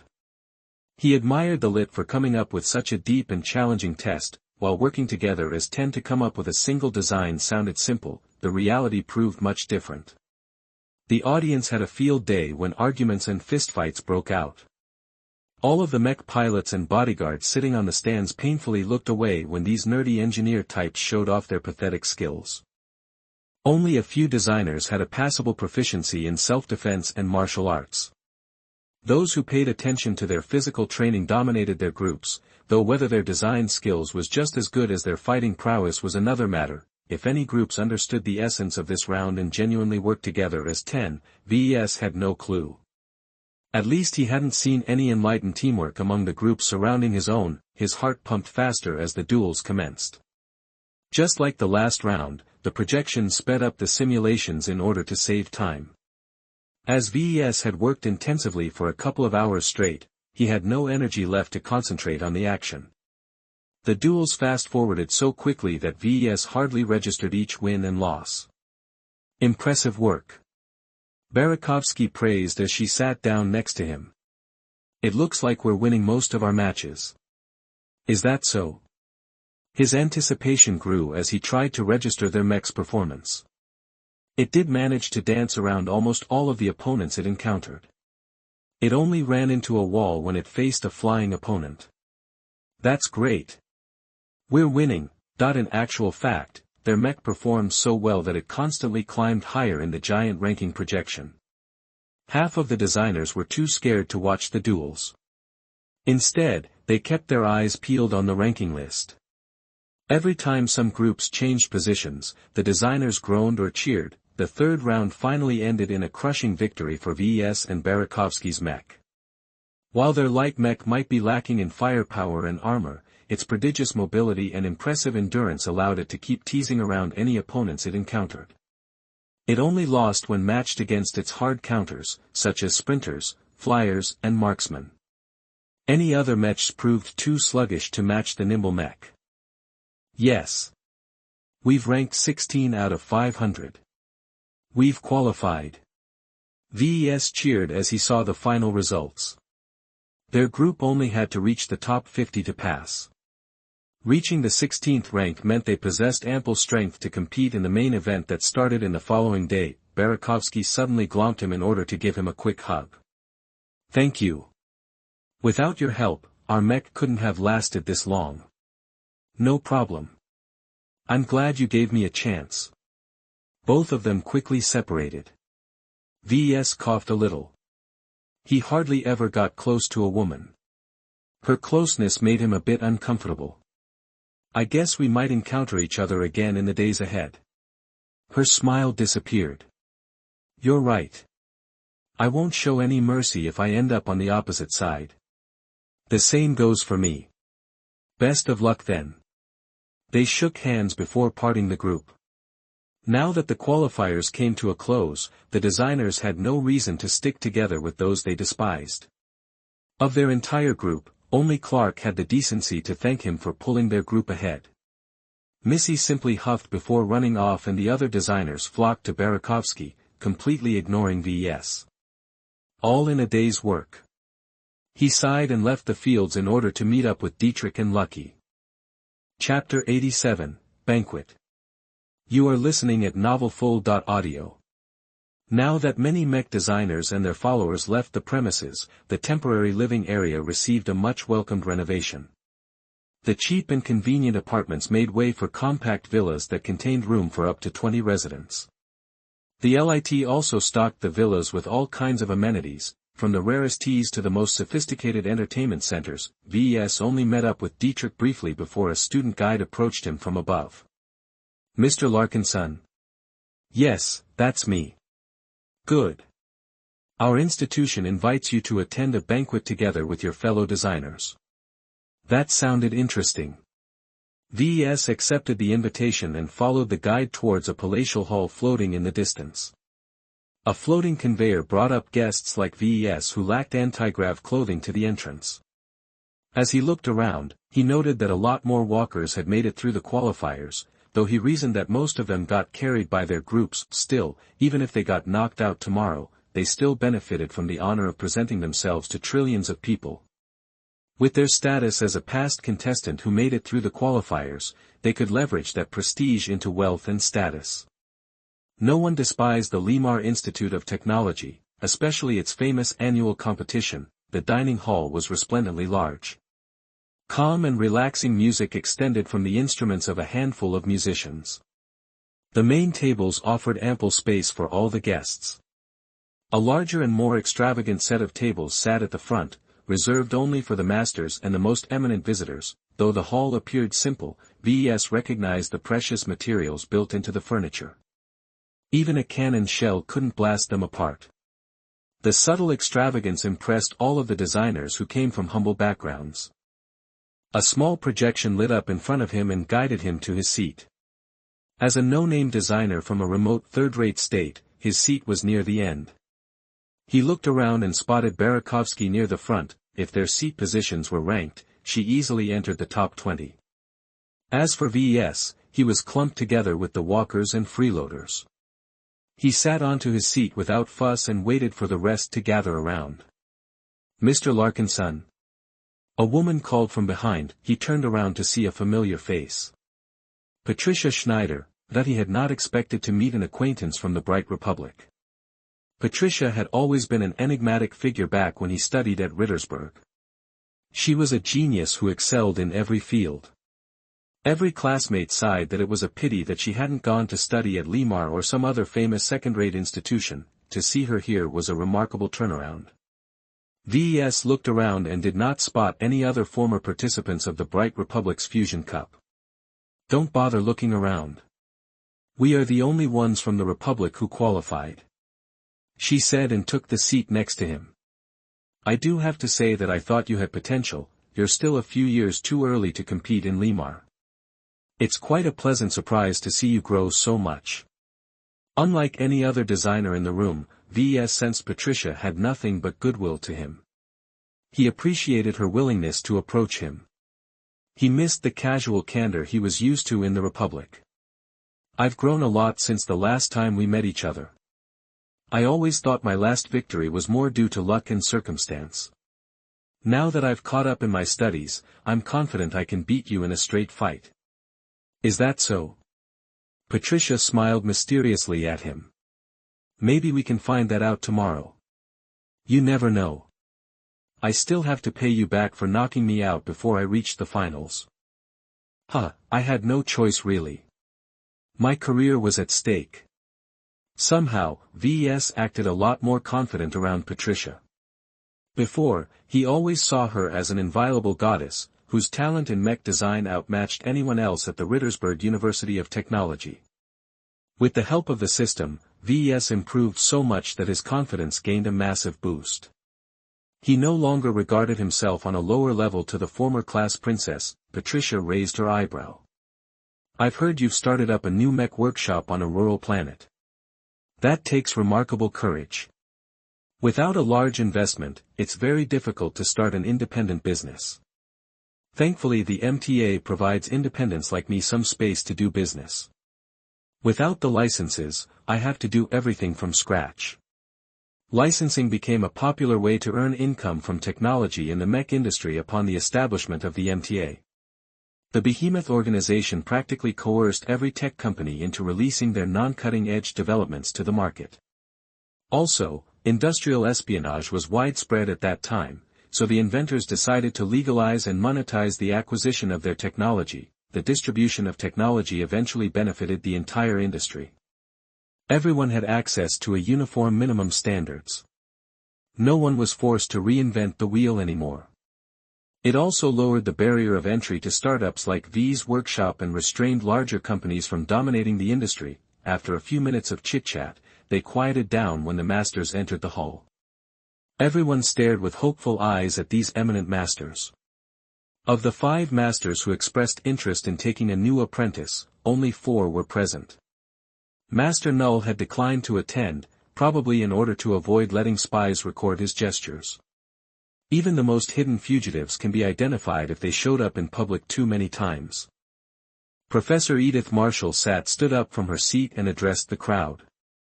Congratulations for making it through the qualifiers. In the last 2 days, the masters and I have witnessed some remarkable performances. You may be thinking that the qualifying rounds appear too arbitrary and whimsical. A few designers groaned when they remembered the hellish ordeal of the past 2 days. The transparent duel and the group duel rounds were especially infuriating for some. The truth is, a real designer has to cope with many different circumstances. The strongest mech designer isn't necessarily the one who can output the best designs. As far as we at Limar are concerned, the ideal mech designer is one who is adaptable. Only by thriving under the most difficult circumstances can you survive the coming storm. Those ominous words sparked a murmur of concern among the crowd. Maybe some of you are already aware of the unrest that is growing in our star sector. We are not alone. The unrest has spread in our neighboring star sectors, and will soon engulf all of human-occupied space. Armies will be mobilized and entire mech corps will be thrown into battle. The blood that is about to be spilled will dye many planets red. A handsome designer sitting near the front of the table stood up, courageously interrupting the dean. There's a famous saying among designers. The time of war is the time of our lives. That a lot of people smiled at that, though Ves and Patricia kept a stern face. Well said. We develop instruments of war, and only during wartime will we see the most demand for our services. A design is not a static, timeless product. Many times, we receive requests to modify designs in order to cope with a specific planetary environment or to counter a popular model utilized by the enemy. The simulation mech duels you've experienced so far is but a simplification of the great game that is played among the greatest designers.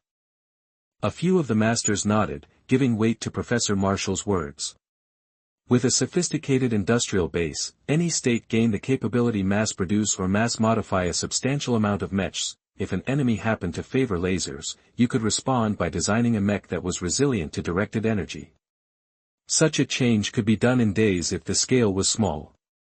At a larger scale, even a massive entity like the Friday Coalition was able to replace and refurbish its entire mech complement in a couple of months. The capabilities of an industry supported by the full might of an entire state was terrifying. Even the Bright Republic had built up a formidable reserve in order to cope with the coming aggression by the Vesia Kingdom. If war eventually broke out, Ves expected to be drafted in order to put his capabilities to use in supervising such superfactories. Before we begin to serve the masterpieces prepared by our cooks, I have one more thing to say. When I look at all of you, I am astounded by the variety of your origins. Some of you have proudly graduated from this school. Others have studied elsewhere in the coalition, while a smaller portion of you have even climbed your way up from more humbler origins. As one of the few designers from a third-rate state, Ves and Patricia certainly knew the others outnumbered them. The resources and knowledge the designers from a second-rate state enjoyed massively overshadowed the best efforts of a third-rate institution. The two could not even come close. Ves only gained the qualifications to attend the banquet due to his cheat of a system. He wondered how someone who attended the same university as him managed to keep up with him. Patricia surely had her own secrets in her pocket. That was one of the reasons why Ves tried to strike a friendship with her. As equals of the same strength, they might cooperate someday. Professor Marshall pressed a button on her comm, causing a projection to light up above the tables. It projected the name of a famous society, underneath of which spelled out numerous benefits. The Clifford Society is the Carnegie Group's most exclusive club for mech designers. Our rules allow any designer who passed the qualifiers to join our most esteemed ranks. Many of those present already knew about the Clifford Society. Anyone present here could apply, though practically only those who were not attached to any major influences actually joined. The real elites already signed exclusive contracts with their backing. No matter your origins, affiliations or home state, we are a neutral group that serves the coalition on behalf of the Carnegie Group. Certainly the other partners of the coalition have their societies, but we have the most welcoming attitude. As we have attracted numerous influential designers over the years, our reach extends to the entire Komodo star sector. No matter where you reside, our society is able to provide support at any time. The professor enumerated the many advantages a member enjoyed. They provided an open platform could discuss freely with other members.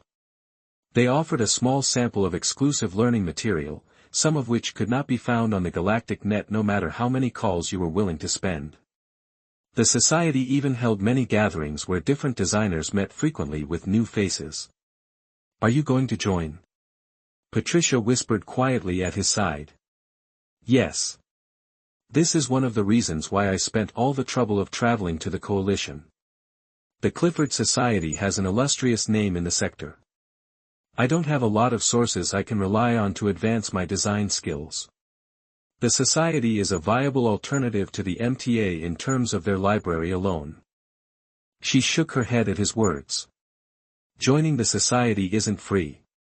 Officially, you'll be prohibited from helping any influence that is hostile to the Friday Coalition. Unofficially, you'll become a man of the Carnegie Group.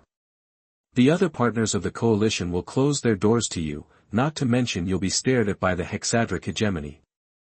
As someone who has tried to go it alone, I quickly learned how vulnerable I am.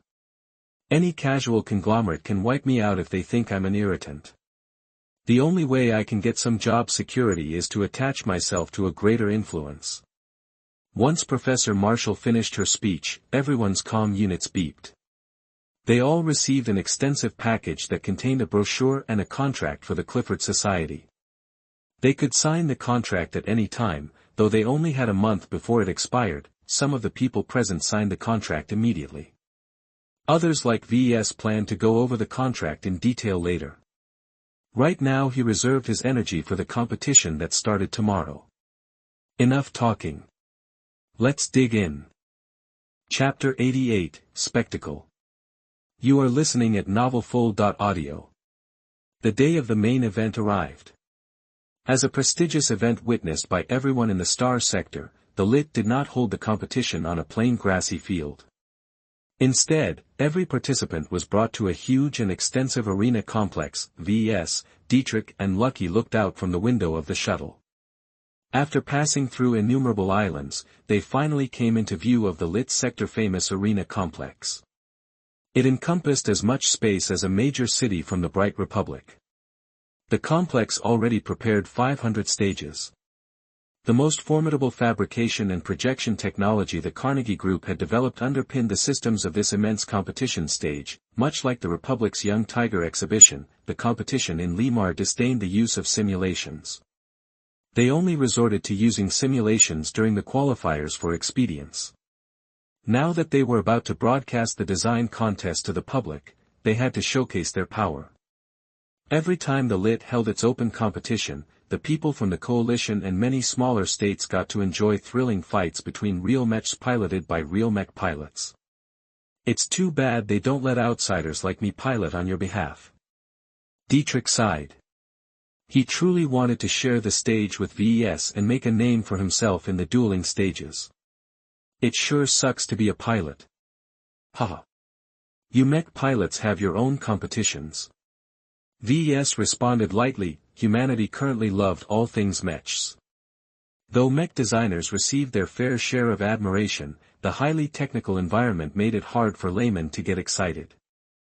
In contrast, mech pilots overshadowed shuttle racers in daring and excitement. Even a small place like the Bright Republic held 100 of different competitions each year. The Young Tigers exhibition might be a prestigious event, but the ones where veteran pilots showed off their skills attracted 10 times more fans. The celebrity culture around piloting massively overshadowed the attention placed on mech designers. When they came close, Ves witnessed thousands of shuttles descending from orbit. As a major event, the competition attracted millions of spectators. Most of them merely came because they lived nearby. Most likely, only 10% truly understood what was going on. The rest just came to see the thrilling mech duels. Limar only paid attention to the guests of influence. Many industry insiders attended from afar. Ves even guessed that representatives from some of the major corporations in the Republic would be present today. The competition not only gave the foreign talents a chance to shine, it also brought a lot of powerful men and women together from across the sector. Many deals and trades were made under the table during each event. Alright, please disembark, follow me. It's very crowded today, so watch your step. A guide called out once their shuttle landed. A massive amount of people converged to the arenas. Dietrich and Lucky had to separate from Ves again. They followed the majority of the crowd to the spectator entrance. As for Ves, he boarded a smaller shuttle that brought him and his fellow designers to a resting area backstage. Up on the main stages, a grand spectacle unfolded. The show preceding the competition featured music and dances from the most popular entertainers in the employ of the Carnegie Group. In between, different executives entered the stage to introduce various high-tech innovations such as a new engine model or a renewal of a popular consumer electronics device. The group never fails to milk the publicity dry. A designer sitting next to him remarked. Each year they go through the same process. Ves nodded in agreement. It's a good way to distract the audience when we're still in the design phase. A pure mech design competition is pretty boring to the average viewer. Watching someone design a mech in real time was like watching a sculptor chisel a statue. While the end product might look impressive, no one wanted to go through all the boring parts for hours on end. The other partners of the coalition have their own pageants. This is nothing unusual. Now that we're facing tumultuous times, every power is going all out in attracting talents. Even the notoriously close-minded Khonsu clan have opened their doors. You'd have to be insane to hire yourself to the Khonsu clan. There's hardly any room for promotion for outsiders. That's true, but the Khonsu clan is honest about it. You'll only have to sign a 12-year contract. After that, you're free to go. That sounded like a pretty good deal. If Ves failed to qualify for today's event, he'd probably be forced to crawl in front of their doors and beg them to take him in. Thankfully he fought well enough to avoid such a miserable fate. After half an hour of advertisement, the mech designers finally entered the stage. They bowed before the millions of people present and the trillions more who watched from their homes. The entire star sector took notice. An executive from the Carnegie Group introduced the rules for the first round. Today is the day where we will hold our famous free-for-all. 500 mech designers are given access to our proprietary quick-forge instant fabrication systems. These designers can choose to rush out their design or take it slow in order to perfect their work. However, the speed in which they finish their design decides the ranking of their allocated pilot. The faster they finish a design, the better their pilot. Limar's renowned free-for-all format had a lot of strategy behind its simple rules. The round lasted for 12 hours. A mech designer was free to submit his design at any point, but if he took too long, then he will only receive a mediocre pilot. The fastest submission always received the best pilot from a batch of 500 cadet pilots from an affiliated mech pilot academy. The quick forge fabricator was able to produce or modify many simple mech components, giving the illusion that it worked just as fast as a virtual workshop.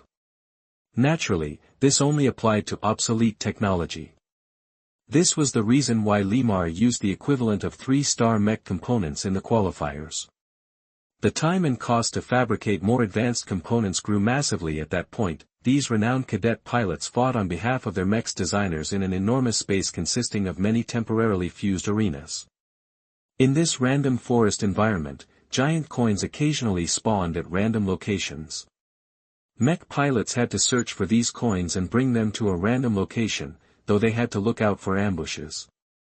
Regardless who possessed the coins, the pilot who delivered the coin successfully gained a score. To keep it all fair, the 500 pilots were completely isolated.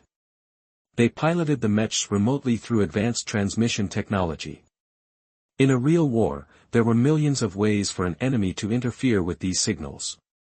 In a venue completely controlled by the Carnegie Group, the risk was deemed acceptable. The group did not want to risk the lives of their future pilot officers. After all, the key issue of this round was that a mech only had one life. Once it received fatal damage, the mech did not have any opportunity to collect more coins. The designers who submitted their designs early had more time to collect coins. Those who came later might overshadow the rush jobs, but with lower-ranking pilots and less time to collect coins, they had an uphill battle to fight. Another key issue was that the allocated pilot remained attached to the designer if they successfully survived this round. Only the top 100 teams who submitted the most coins qualified for the second round. The pilot rank was thus of prime importance to your chances of reaching the finals. Now, every year, we receive the same complaints. It's not fair. It's too arbitrary. Everyone should receive the same quality of pilots.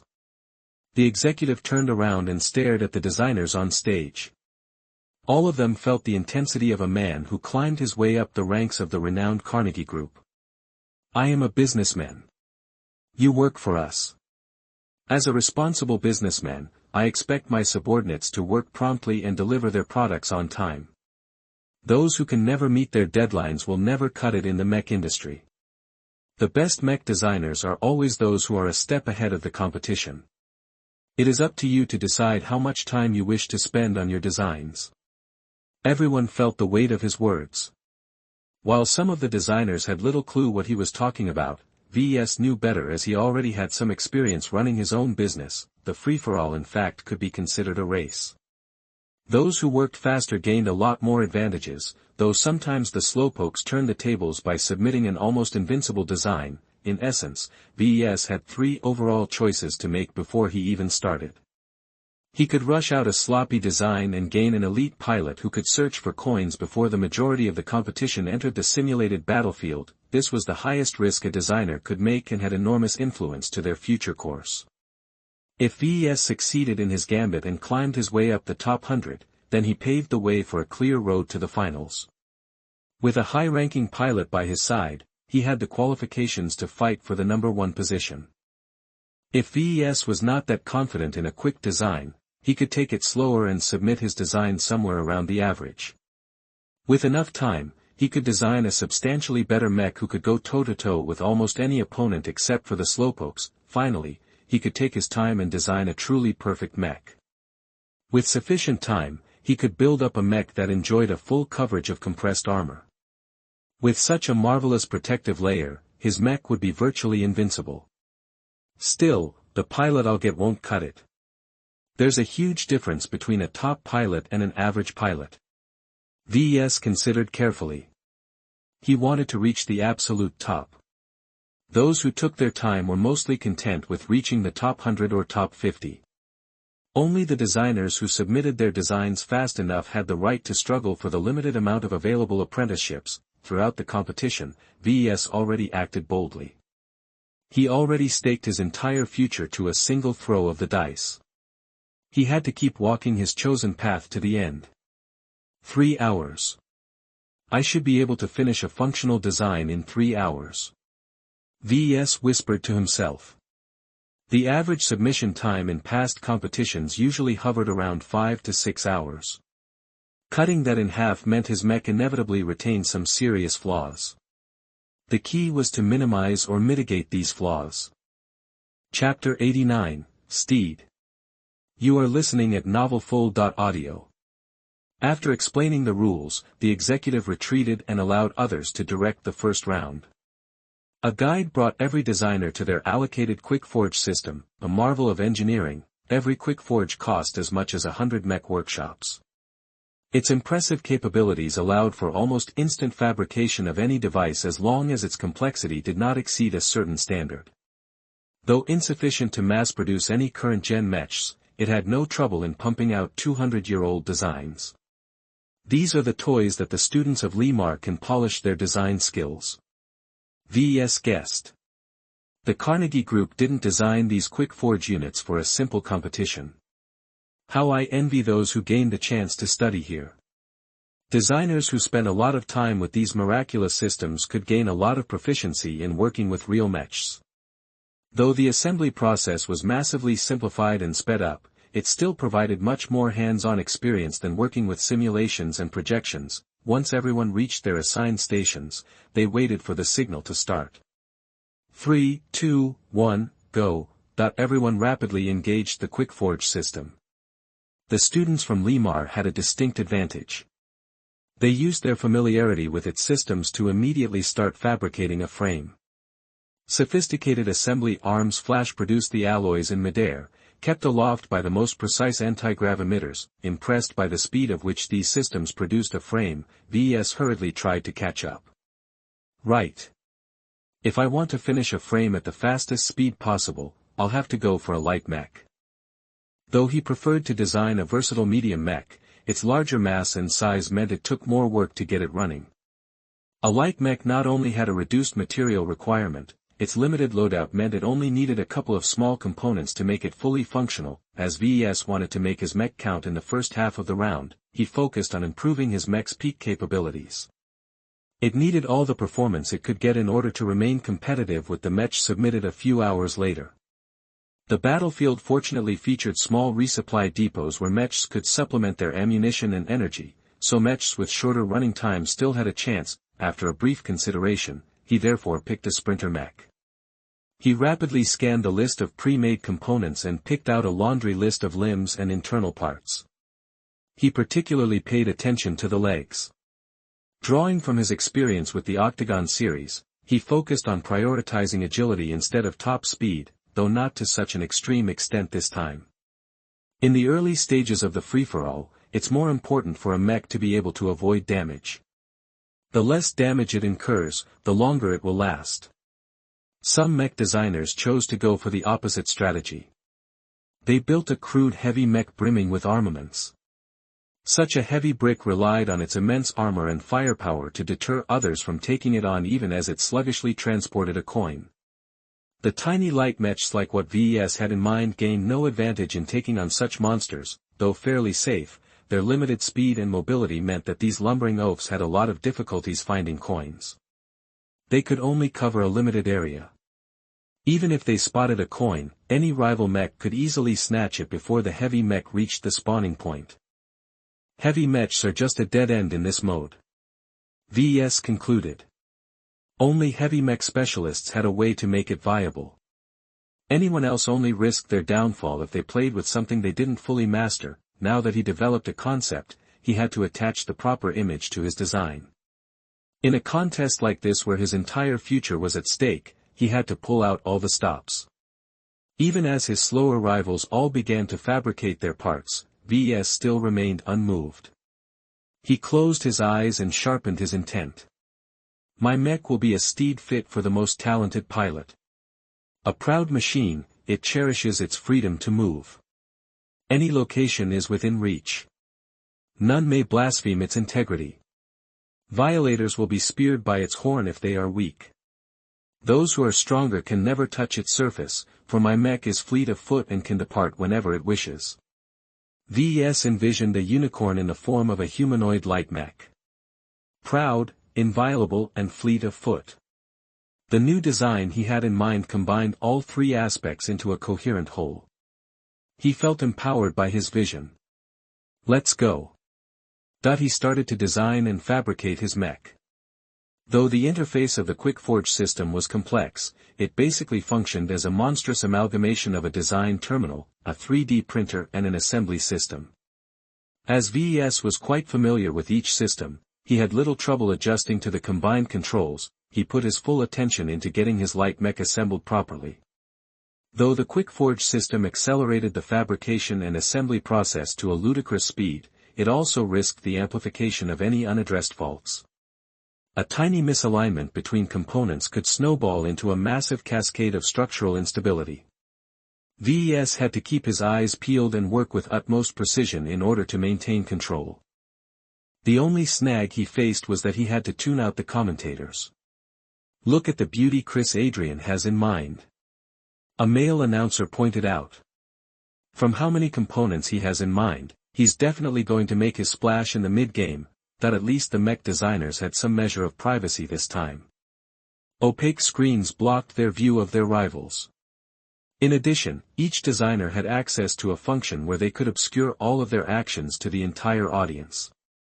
This allowed designers to hide their proprietary techniques, though they were only allotted an hour of privacy in total. The female announcer complimented her colleague. Chris Adrian is one of Limar's top graduates of this year. He has graduated cum laude in mech design, so his foundation is top-notch. He recently accepted an invitation to work for the Carnegie Group directly, so he's certainly the man of the hour at this moment. While Chris is a talented lad, look at his self-declared eternal rival. Mortimer Presutti is on fire. Having climbed from a life from the slums in a dusty planet at the edge of the Carnegie Group sphere of influence, he quickly gained appreciation from everyone due to his remarkable intelligence. Now that he's reached this stage, I'm certain this one-in-a-century talent will dazzle us all with his nimble design. That caused Ves to stutter a bit, which almost screwed up his work on fusing a leg to a torso. If not for his quick reaction, he might have wasted a lot of time. This Mortimer sounds like trouble. If he's going for a light mech, then he'll be releasing his mech in the same time frame as mine. I can't let him get the better pilot. With this new information in mind, Ves began to work more recklessly. Though he started to slip up now and then, most of the errors were too inconsequential to bother addressing. He pushed his assembly skills to the limit by speeding up as fast as possible while maintaining control. He felt as if he was balancing on a knife edge. Instead of slowing down to catch his balance, he instead moved faster, causing him to wobble harder.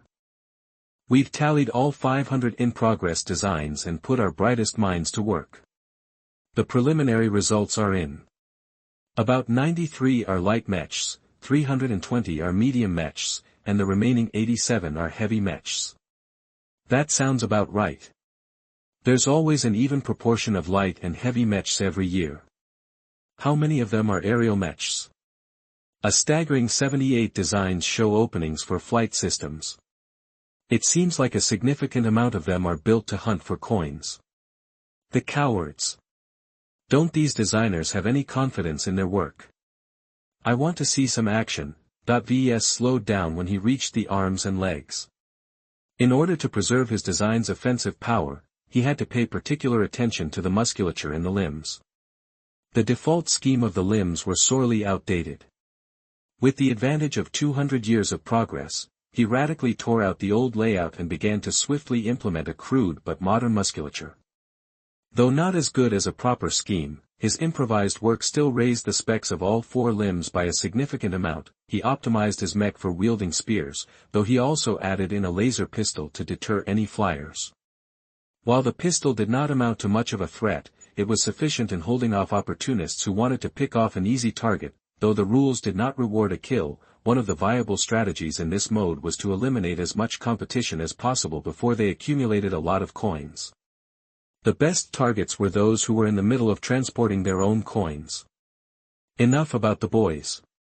Let's check out how the girls are doing. Just look at Cynthia Barakovsky's fearsome light mech. It's only partially, but it already looks like a man-eater. It certainly possesses the most bite out of all the light mechs. Oh, I don't dispute that, but she could certainly speed up a little. By the time she finishes this monster, the battle will already progress to the middle stages. Ves idly noted Barakovsky's mention. Despite her average skill in mechanics, her mech should still be a formidable machine in terms of armor and weapons. If she intended to take her time, then she was certainly designing a light mech killer. That was bad news for him. Looks like our mechs might clash.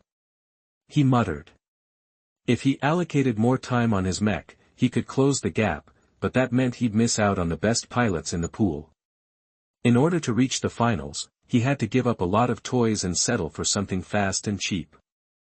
Chapter 90, Talents. You are listening at novelfull.audio. Ves towed a dangerous line. He worked faster than ever before using a machine he never touched. If he tripped up even once, he'd fall down the precipice. He made risky maneuvers left and right, all in the name of maximizing performance in the least amount of time. I can feel my skills are integrating.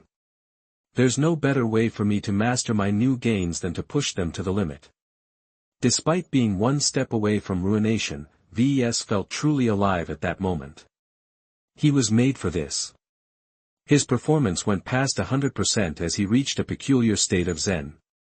Only his massively empowered concentration allowed him to enter this special state. Under this remarkable influence, he worked as furiously as a ritually empowered demon, which even managed to attract the attention of the commentators. Who is that foreigner? He's working remarkably fast. While he's a little sloppier than the talents from Lemar, he's crushing them in terms of decisiveness.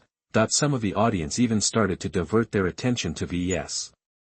While he had no impressive background or reputation to speak of in the coalition, his frantic pace still marked him out as an unusual contender. According to my files, this dark horse here is Ves Larkinson, a native from the Bright Republic. He doesn't have any achievements to speak of. He graduated from a third-rate university from a third-rate state with average grades. The only two things to note is that he founded an independent mech workshop without outside investment and that a mysterious charity from the new Robarth Empire has gifted him a couple of last-gen production licenses. Everything the spectators heard so far failed to impress them at all. Only the involvement of the new Robarth Empire took them aback.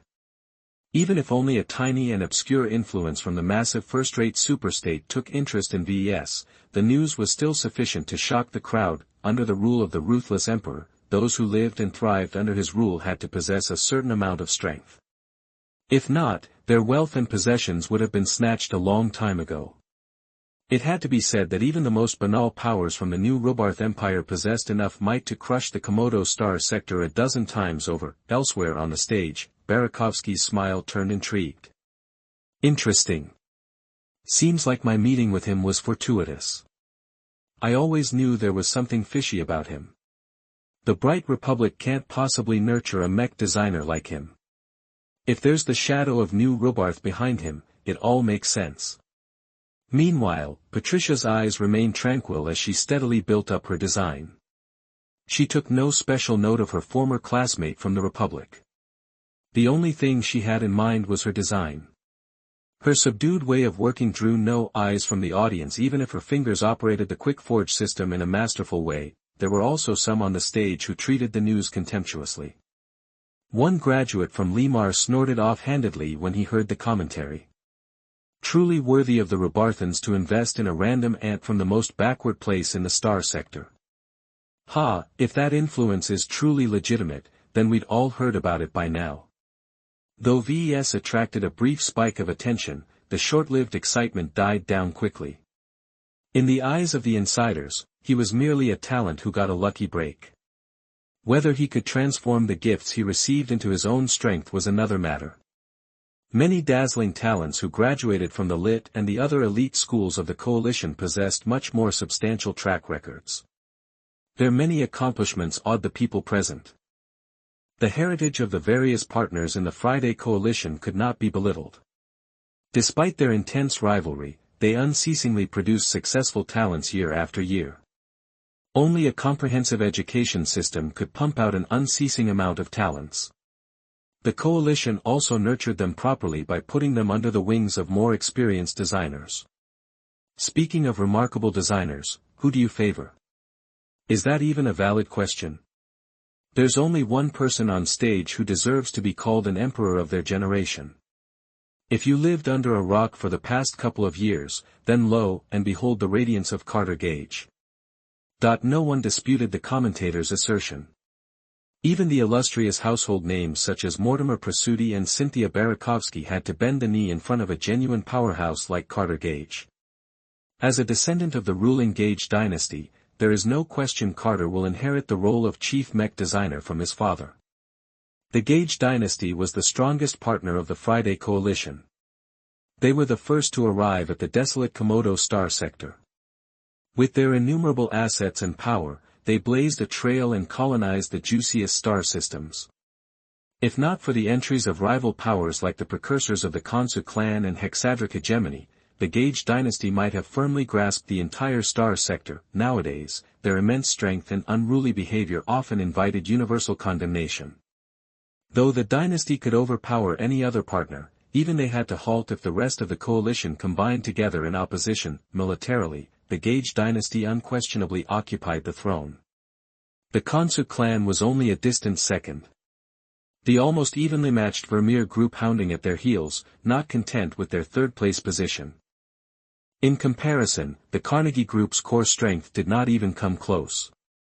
The group pursued an economic and diplomatic path to dominance. Their industrial power matched the Gage dynasty while their connections spread beyond the star sector. No one belittled the Carnegie Group even if their strength was fairly weak on paper. That is interesting. Carter Gage is disregarding the usual strategies and is calmly designing a medium mech for the late game. If anyone else is doing the same, I'd call them a loser. If it's Carter, then he surely has a sinister plan in mind. His mech will surely be a peerless killing machine, though I wonder how he will gather enough coins. Even if the spawn rate increases bit by bit, it still doesn't give him a lot of opportunities to catch up. His mech will also be outplayed by the higher-ranking pilots. There was a remarkable disparity between the top-ranking pilots and the ones who ranked beyond the hundreds. Those who dwelled in the bottom ranks still possessed a certain amount of strength, or else they wouldn't be present. Still, they've all exhausted their potential, so it was incredibly difficult for them to grow stronger. Carter's arrogance gave him so much confidence that he was willing to kneecap himself with a trash pilot. It was as if he taunted every other powerhouse on stage that he could beat them even with his hands tied behind his back. Despite everyone's praise, the powerhouses among the designers were not convinced of his strength. Even Ves, who occasionally heard about Carter's accomplishments, did not shrink back. Even if he admitted that Carter likely possessed a deeper foundation, he still wished to clash head-on against the Coalition's best. As 2 hours went by, his mech slowly came into fruition. Ves spontaneously adjusted his design when he learned new tricks. Though he still pursued speed, he also wanted to bestow his mech with a minimum amount of self-protection. We have our first submission. Who is it? It's a mech designed by Alyssa Phil, a guest from the miry 7 stars. That's not even a proper third-rate state. It's only a fourth-rate minor power. Now that is certainly exciting. Can this quick little rabbit snatch enough coins before the wolves are released on the battlefield? Alyssa literally designed a small and nimble rabbit mech. Among the standard beast types, the rabbit shape offered an unsurpassed combination of speed and leaping power, though its agility wasn't anything to slouch at. However, she rushed through the design and fabrication of her mech with excessive haste. Whether the mech could match even 50% of its specs if it had enough time for development was still in question. The bottom floor of the combined arena space came to life. The lights revealed a temperate arboreal forest interspersed with plains and hills. All of the terrain consisted of real dirt and real trees. Lemar spared no effort in making the competition as realistic as possible. Once Alyssa's rabbit mech entered the battlefield, a large and powerful signal engulfed the modified cockpit. The remote controls of the mech engaged. Hidden several hundred meters below ground, 500 simulation pods rested silently as the pilots inside waited to be called up. One of the pods lit up, signifying a successful connection. He's in. Richard Lovell is in. The top cadet of the Abelard Academy has taken control of the rabbit mech. Look at the movements of the mech. He's testing out the integrity of his new acquisition carefully. Only rarely do we see a mech enter the battlefield at the second hour. It should be cruel and unusual punishment to subject a top cadet pilot to such an awfully rushed mech. Just look at its left forepaw. It's practically falling apart already. The entire crowd derived a cruel sense of satisfaction every time a talented mech pilot got paired with an absolutely awful trash mech. This was one of the competition format's greatest attractions. Genius pilots got paired with trash mechs while trash pilots got paired with elite mechs. The struggles between the two wildly different pairings always resulted in impressive fireworks. The rabbit mech is hopping away now. Lovell is sniffing after coins. A pity that for a beast type that excels at sensors, Alyssa only installed the most rudimentary sensor system in the rabbit's head. Those large floppy ears are completely wasted as antennas. The star cadet is forced to scramble blindly for coins in this dense and tricky forest. Everyone laughed at the spectacle. Rabbit mechs functioned as the scouts in any organized group of mechs. They outperformed humanoid light mechs in that regard alone, though they paid for it by faring worse in a head-on battle. Still, Alyssa spent all of her time on making her mech functional. She only spent a couple of minutes installing the simplest sensor system, which happened to malfunction right now. Lovell was forced to rely on his visual sensors, which massively cut back on his detection range. Perhaps pressured by Alyssa's daring speed, a couple of designers pulled the trigger a short time later. 6 shoddily produced mechs joined Alyssa's rabbit in the battlefield. Just as the elite pilots engaged the controls, 3 of the mechs instantly malfunctioned. Amazing! 3 of them suffered catastrophic failure. One locked both legs, another can only actuate about 10% of its motive power while the last one blew up directly. The other 3 mechs are not faring any better. While they can still move around, their integrity is even worse than Alyssa's rabbit mech. They'll simply collapse at the first blow. The early bird gets the worm. Who cares if they can stand up in a fight? They all entered the battlefield before the first fighting mechs arrive. As long as they gather a couple of coins, they've accomplished their mission. With a significant chunk of the top pilots taken away, Ves rushed to complete his mech. He cut back on a couple of luxuries such as a sophisticated sensor system and an improved energy transmission system. Only the essentials mattered. During this sensitive period, only a few more mech designers dared to submit their rushed designs. Most encountered setbacks immediately upon entry in the battlefield. They submitted their mechs way too early, and suffered widespread scorn from the entire star sector. A mech designer that failed to judge his own work correctly had no place in the upper echelons. They were never going to live down this moment for the rest of their careers.